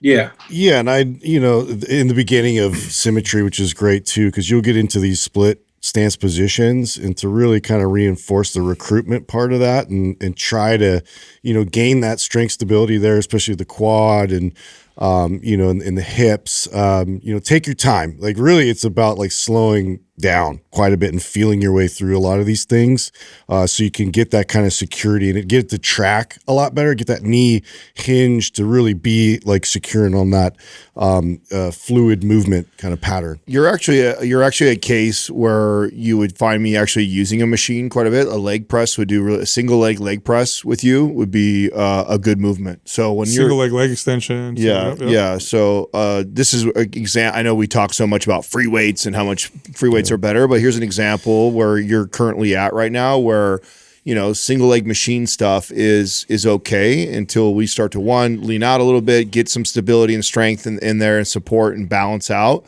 And then the other thing I would caution you is you start feeling good, get a little bit of momentum. Don't get too hyped up. Yeah, don't get all excited and go for a jog, okay? Yeah. And go do that. Just keep progressing and stick with the programming, because that's where we could go set yourself back, is going out and doing something like that when we're not ready. Yeah, if we can really like install new movement patterns for you, you're gonna thrive. You're gonna get to a place where you haven't been before, where you're actually gonna be like really strong and your movement's gonna be sick. So without pain. And that's what we want, right? So make sure you really take your time with this. Kyle, did you say what do you do for work? Are you on your feet? You sit? What do you do?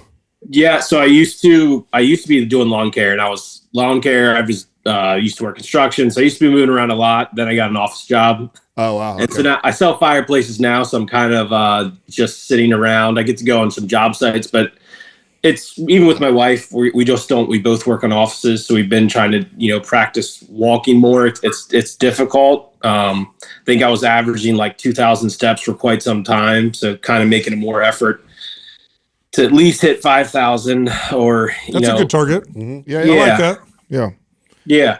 So I mean, is like a movement pattern, is that something that can change? Because before this game, I was squatting. I had like 380, was able to put down. I'm talking pain-free. Yeah. Felt powerful. Was I overcompensating in some area? So here's that. Yeah, but here's what might have happened. Okay, because movement pattern issues can develop post-injury. Mm-hmm.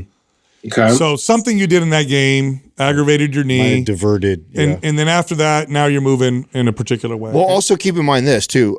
When you're squatting, you're moving in one plane. And so you could have been really strong in one plane, incredibly weak laterally.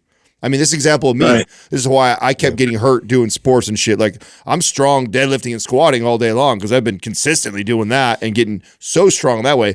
But it asked me to cut in basketball, and I blow my knees out right now too, because I haven't been training my body that way. And you're 30 now. You're not 18 anymore. You used to probably be able to squat a bunch of weight and then not play basketball for a while, then get out there and play basketball no problem and be fine. But welcome to getting older and only getting strong in one plane. This is what happens, and so we got to take care of yourself. And to that point, that's why I was bringing up the split stance. I'd be challenging you as a trainer, rotationally or laterally, just to maintain position while you're adjusting to these forces, because that might be part of the problem. Is just like you're not introducing these types of planes of motion in your everyday life, and then you're just going like 0 to 100. So like it just give yourself a little, a slack with that. Like that's something that, we need to bring a little attention to. Have you seen the video where a great movement to get to would be like, have you ever seen the video Justin doing the lateral sled drag before? I mean, I've watched everything. Yeah, if you go on to Mind Pump TV and look up the lateral sled drag that Justin does, and I would get to a place where I start you with like no weight, like literally super light, you're just walking the sled empty, and then slowly progress that. Teach these movements back. You know, like think about the last time you've really like been intentional with that stuff. So you have to like really progress it, just like you're progressing weights. Okay. Yeah. So I think I have Symmetry, and when I follow that, am I kind of chasing, like pushing my knee into positions that I know it should be getting into, even though it's painful, or am I kind of like finding the areas it's not painful? How am I? Play within find the line. Yes. So play within the boundaries. Back off a little bit. Yeah. Okay. You challenge the boundaries a little bit, but don't go beyond them. Because it'll get better. Yeah. And then progressively. And then copy that form and that range of motion with your strong leg. Don't do better stuff with your strong leg, or you're going to maintain an imbalance. And you care more about form and stability of the movement than you do adding more weight to the exercise. So be cautious of that, right? So challenging the range and slow it down, pause, like mess with it that way, and challenge the in ranges, like the guys are talking about. Totally. Don't get all excited and go, 10 more pounds. Don't go that way. We don't need to do that as much. Like this is more a movement pattern thing. So when it's movement pattern stuff, it's stability, range of motion. That's the stuff that we're trying to focus on. And so don't get all giddy and just keep throwing more weight on because you feel good. Slow it down, slow the tempo down. If it gets easier for you, slow it down, challenge the range a little bit further this week and a little bit further next week. Like that's the thought process. Mm-hmm. So like with the leg extensions, like when I get that shaky, like when my leg's coming up, it starts so kind of chase that, just slow that down and kind of slow it down. Yeah, slow it down. Squeeze and pause. So you get the top of that, hold it there for a second, come down. So that's what you want to do. And that shakiness will go away if you practice that. Yeah, it'll go away. Okay. Once it so like, do you think you don't think like the arthritis, like nothing to be? So here's the deal. There's arthritis there. They saw it. Can it get better with good movement? Yes. Mm-hmm. Can it get worse with bad movement? Yes. Just so you know, all arthritis is fluid that's being sent in that area because it's being aggravated. It's being aggravated because we have poor movement patterns. Right. So that can totally. So I had like bursitis, which is like arthritis in your hips, right? That's which is this fluid that gets. Once I fixed all my hip mobility movements, I don't have it anymore. It doesn't happen anymore. So if we can fix that, you can totally. So when they look on imaging, right? So arthritis looks like deterioration of a joint. You don't have immune-related arthritis. Yours is related to movement pattern issues. Correct those, the arthritis heals. Okay. Okay. Cool. Yeah. That's very helpful. Yeah, you got it, dude. You got it, man. Yeah, I appreciate it. Yeah, thanks for calling in, man. Right, thanks for listening for so long. Yeah. Have a good day. Yeah. Take it easy, brother. Take it easy. See ya. That's awesome. Crazy. 18 years old. Dude. Was he 18 when he was 18 when he started, all the way to 30. Built a bunch of muscle off Anabolic. Yeah, that's pretty great, cool, dude. That's great. Yeah, that's wild. If he does what we say, he'll feel so much better. I know. But when you don't fix, and it's cool that he got imaging, because the imaging show there's no major injury that's going on. Mm-hmm. Your knee is not moving great, and it could be related to a few different things. But once we fix that, it's fine. Yeah. You know, we should really do an episode on like arthritis and bursitis and talk a lot about that, because I feel like this is what I can't say. Like, doctor tells you that, and then it makes it sound like, oh, I've caught this thing that my dad had, my mom had. Now I got it. Now I can't do these things because I have arthritis or I have bursitis, and it's just like, dude, you could totally address that. Yeah. It's like it doesn't just stop right there. Mm-hmm. And the doctor, when they say, I've heard them tell me, when they tell you almost like you caught like this disease. Sentence, you caught like a disease or something. It's like it's a permanent diagnosis. Yeah. Yeah, they did that with one of our coaching clients for osteopenia, young girl. And the doctor afterwards is like, how did you get your osteopenia reversed? She's like, I'm lifting weights and eating more. Yeah. Yeah. It's like, dude, we can reverse it. absolutely fix this, man. Bursitis is very different from arthritis. They're both fluid that's sent over. No, so bursitis is inflammation of the bursa. Yeah. Arthritis is the joint itself. Deterioration. Both cause fluid to come in, but they're both different. They're both very different. Well, I mean, obviously there's a different diagnosis of both of them, but both of them are causing fluid to get filled up. The fluid, yeah, I hear what you're saying. Yeah. Our next caller is Michael from Louisiana. Michael, how's it going? What's up, man? Hey guys, this is it's crazy to actually be here. I'm a little bit nervous. How can we help you? All right, so I'll get into my question, my letter real quick. I'm a 65-year-old guy, got back into lifting seriously about 3 years ago after starting TRT, and my strength gains and body recomp have been great, but lately I have been having some chronic knee pain from my leg routine. I injured my right knee in my 20s by pushing too much weight on a Nautilus leg press way back in the day. And since then, I've been very strict about form and never tried to push any crazy weights on the squats. So a few weeks ago, it was leg day and I was doing squats and I felt an uncomfortable twerk in that knee.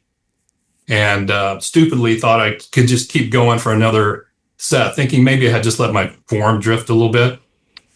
And even though I wasn't pushing a lot of weight, it just wasn't going to happen. So then I tried to switch to leg extensions, but that was way too painful and had to just bail on the whole workout immediately.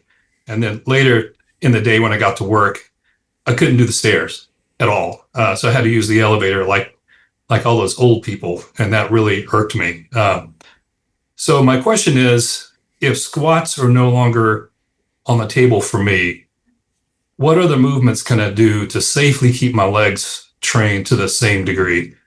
Just a little bit of background. I'm 6 feet tall, 200 pounds, about 16 to 18% body fat. And prior to starting TRT and getting back in the gym, I was a very weak and skinny fat guy at 195 pounds. I've used the BPC 157 and TB 500 peptide stack in the past with some success with other injuries, and did the same thing for this knee. And after a few weeks, it's really helped a lot.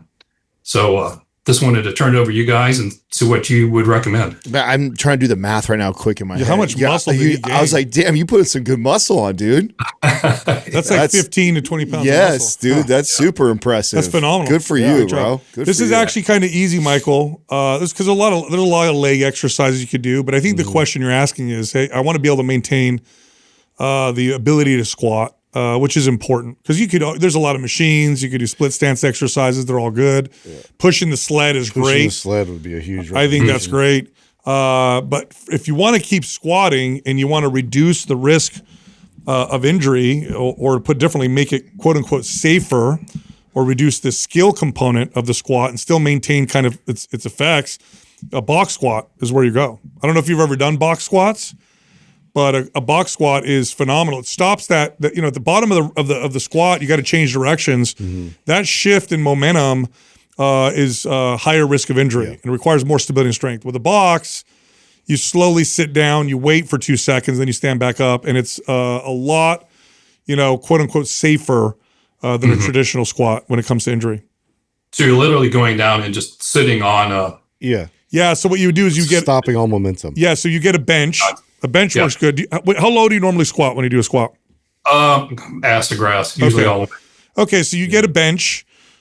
Typical bench is probably a decent height. You put it behind you. You back up with the weight. You brace your core. You slowly squat until you sit on the bench. Actually sit. Don't hit the bench, by the way. That's how people hurt themselves on the box squat. Yeah. You slowly sit. You wait on the bench for 2 seconds, then you stand up. What you don't do is go up and down, because that's the same thing as a normal squat. The other good cue or key is when you sit on the bench, don't relax your core. No. So don't rest. Yeah. So don't sit and rest. Like you're still tense you're sitting. But you're sitting. So your butt is actually on there, but you're sitting. You're still upright with the chest high and core activated, and then you come back and then out you stand of the hole. up. And that's just it's a squat. It's still a squat. It just takes out part of the rep that requires the most stability and control. Okay. Yeah, I normally do like a 4-day split, and then one day for cardio. I've just worked in spin class. I had it this morning. I'm telling you, after 3 weeks of just laying completely off leg work, and then just I think the peptides help, I guess. And I feel pretty much back to full mobility, but I'm just being really careful. I don't want to smart. Smart. Yeah. That's actually the one thing that that's a little scary about BPC and TB is you recover so much faster. Some false confidence there, and I've had a couple of times where I've kind of hurt myself because I was like, man, I felt so good already, and then went right back at it. So just take it easy going back. Yeah, take it easy getting back into it. I'm glad you said that, Adam. Yeah. But yeah, they work really they work really well. But it sounds like you might have strained your meniscus. That's a very common kind of tweak, where later on it feels a lot worse, especially with squatting. Maybe a little torsion on the knee. Maybe your ankle mobility could use some work. So that would be something else I would look at. Ankle mobility, because if your feet want to turn out but they're grounded, you got twisting on the knee, and then that sometimes can cause meniscus issues. Yeah, I believe my ankles are a little bit pronated. I had some pulled muscle in my calf. And did some X-rays, and the orthopedic told me I had like some pronated joint. Yeah. And that's what happened. That'll do it right there, especially going acid grass. By the way, that'll make a huge difference. What Sal's saying by shortening up. So here's a classic example of where advice changes per client, right? So we're always coaching people, range of motion, work on your depth, get deeper.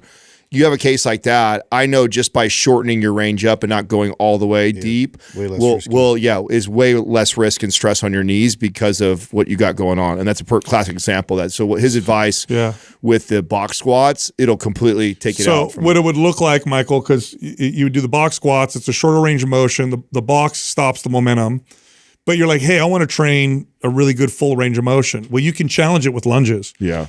Lunges take that component out, and you can do that full range of motion, still get everything working, the way you want it. But I think you're going to love. I think once you start box squatting, you're like, this is how I'm going to squat. Great. Okay, I'll give it a try. And like, I just want to thank you guys again. You're my virtual gym bros in my ear. When I'm well, you're kicking ass, dude. Yeah, you're doing great. Yeah, you're kicking ass. I usually head for the gym at about 4:45 in the morning and put you guys on and hear your latest podcast on the way there. So the old Jack guys are always working out in the morning. That's when I go. Wish I could do that. Hey, we appreciate the support, man. You're doing great. Yeah, absolutely. And a big shout out to Doug and all the other guys behind the scenes. Thank you. Appreciate it, man. Thank you, Mike. Take care. You got it. Yeah.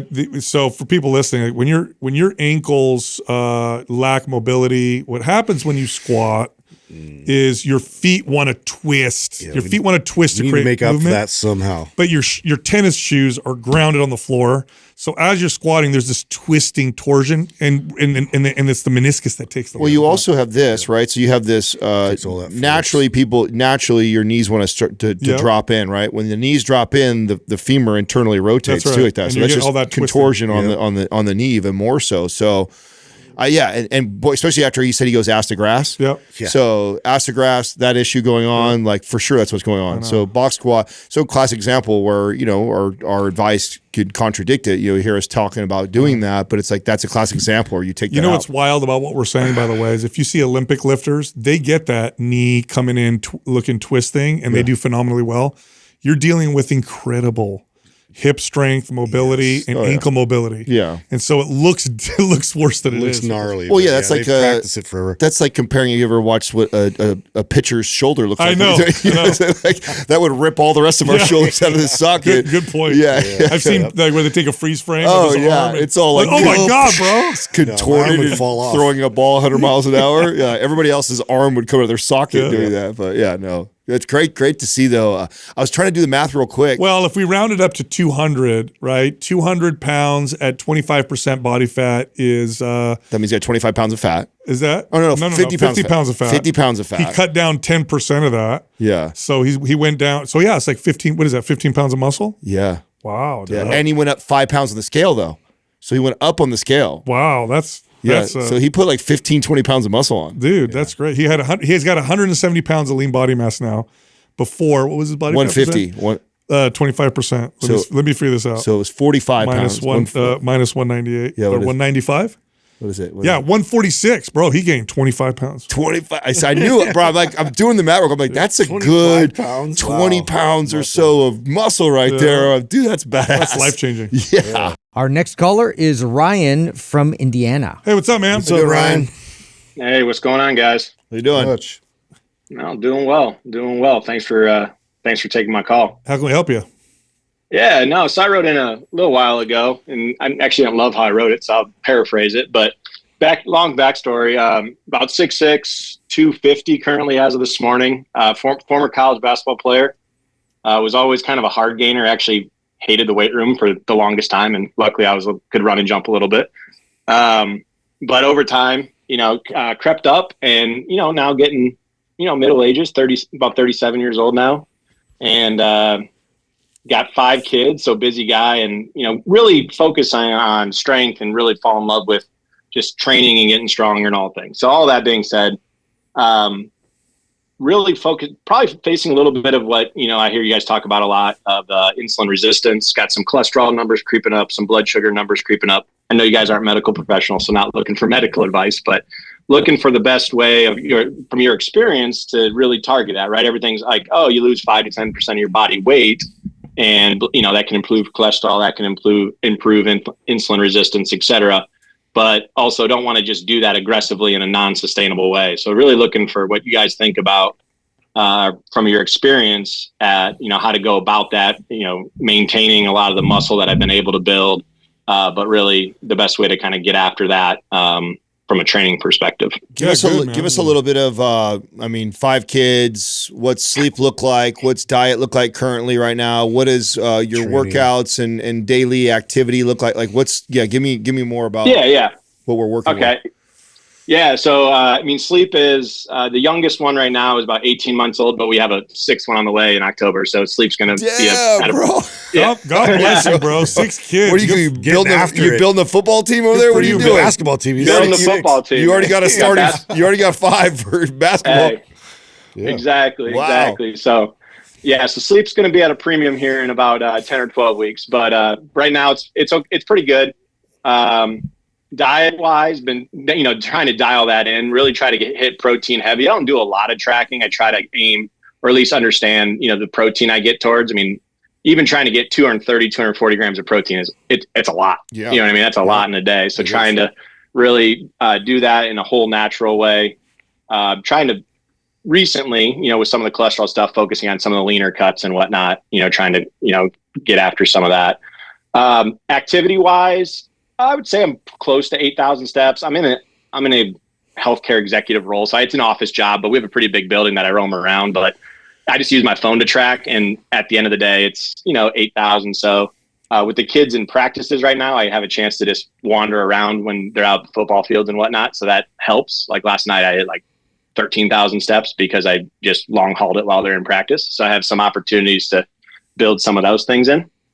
And then training wise, I would say I've dabbled with a lot of the programs. I think the one I got through most recently was Anabolic.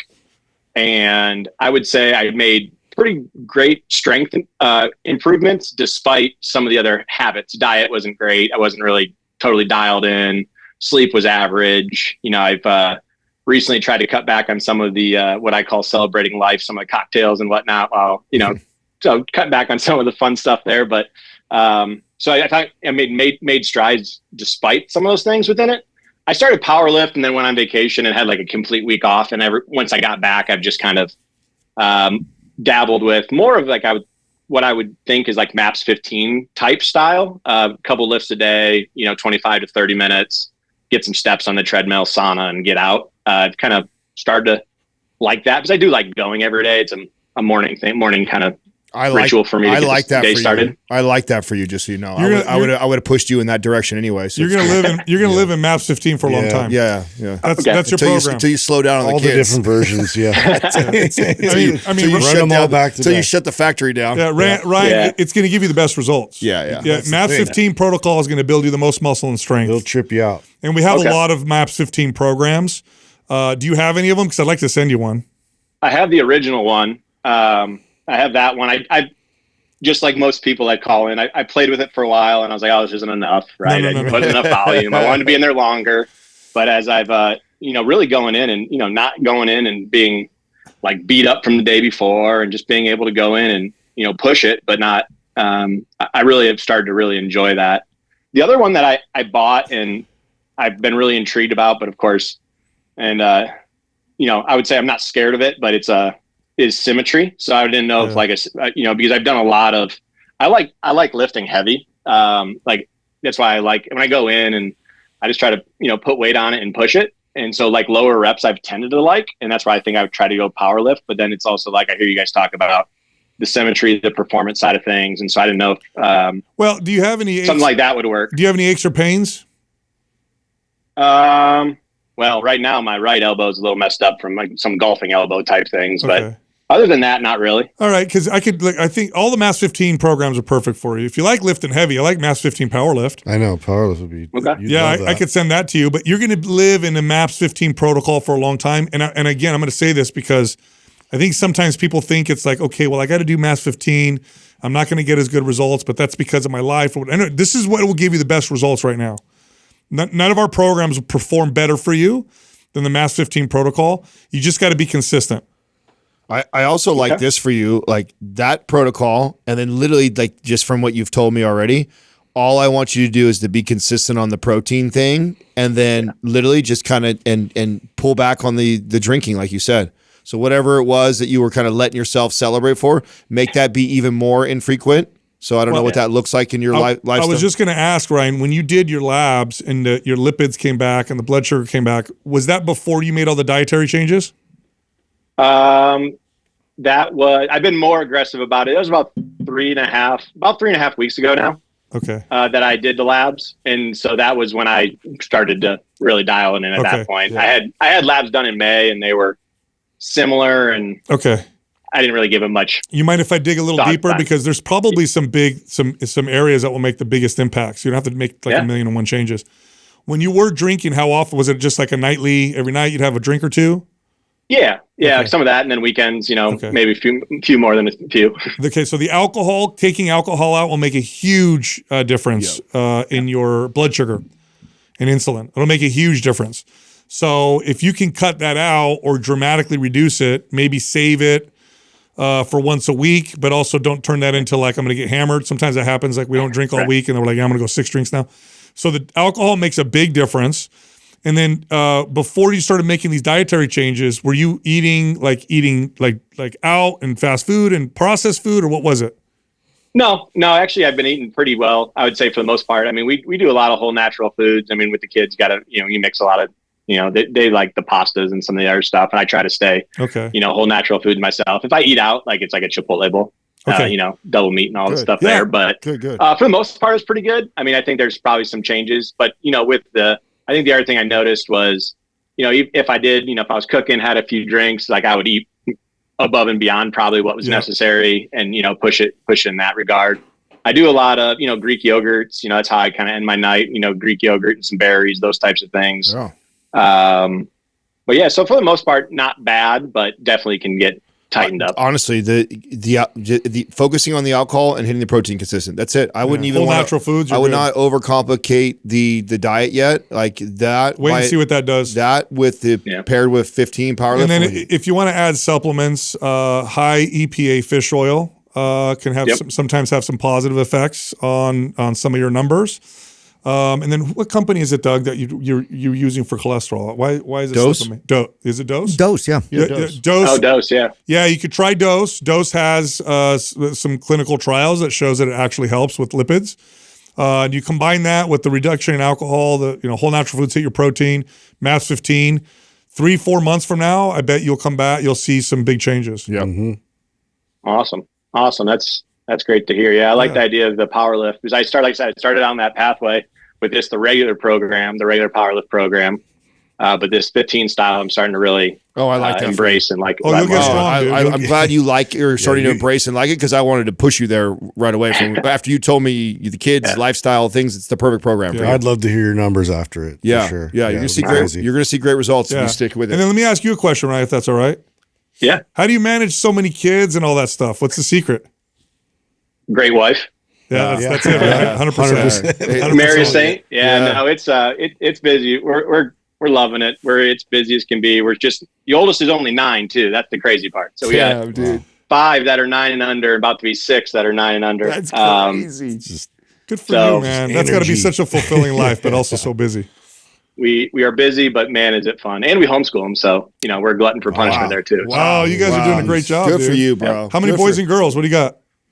We got 2 boys and going on 4 girls. So, all right, man. We were boy, girl. And then the last 2 girls decided to break that chain. And wow. So we're having, like I said, we're having a lot of fun with it. But you're right. We are busy, but they're getting the oldest is getting into football right now, which is awesome. Basketball, all the things. So we're staying busy in that regard. God bless you, man. So cool. Very good, dude. We'll send you 15 Powerlift. All right. All right, man. Thank you. Appreciate it. You got it, man. Thanks for calling in. All right. Take care.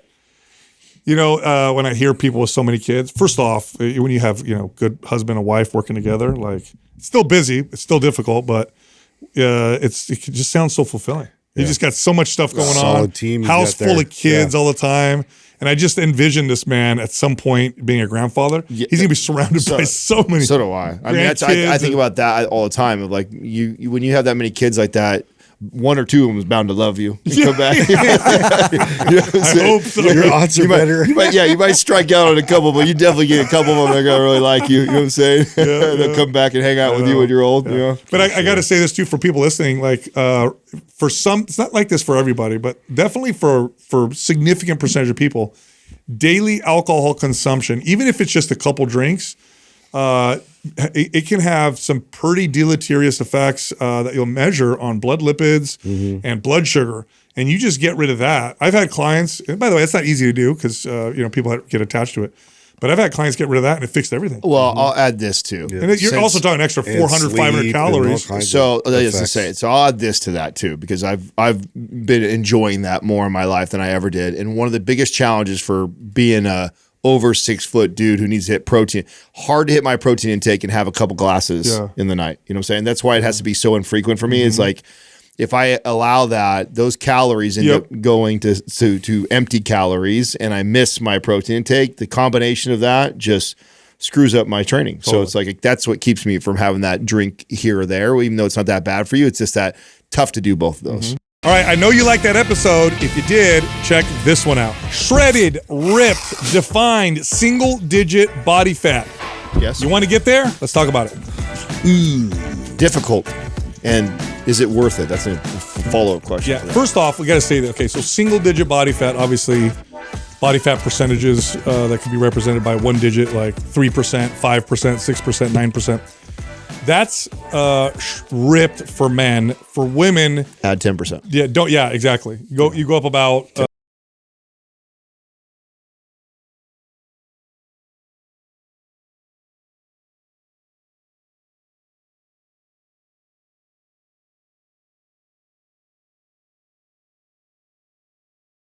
Thank you for listening to Mind Pump. If your goal is to build and shape your body, dramatically improve your health and energy, and maximize your overall performance, check out our discounted RGB Super Bundle at mindpumpmedia.com. The RGB Super Bundle includes MAPS Anabolic, MAPS Performance, and MAPS Aesthetic. 9 months of phased expert exercise programming designed by Sal, Adam, and Justin to systematically transform the way your body looks, feels, and performs. With detailed workout blueprints and over 200 videos, the RGB Super Bundle is like having Sal, Adam, and Justin as your own personal trainers, but at a fraction of the price. The RGB Super Bundle has a full 30-day money-back guarantee, and you can get it now plus other valuable free resources at mindpumpmedia.com. If you enjoy this show, please share the love by leaving us a 5-star rating and review on iTunes and by introducing Mind Pump to your friends and family. We thank you for your support, and until next time, this is Mind Pump.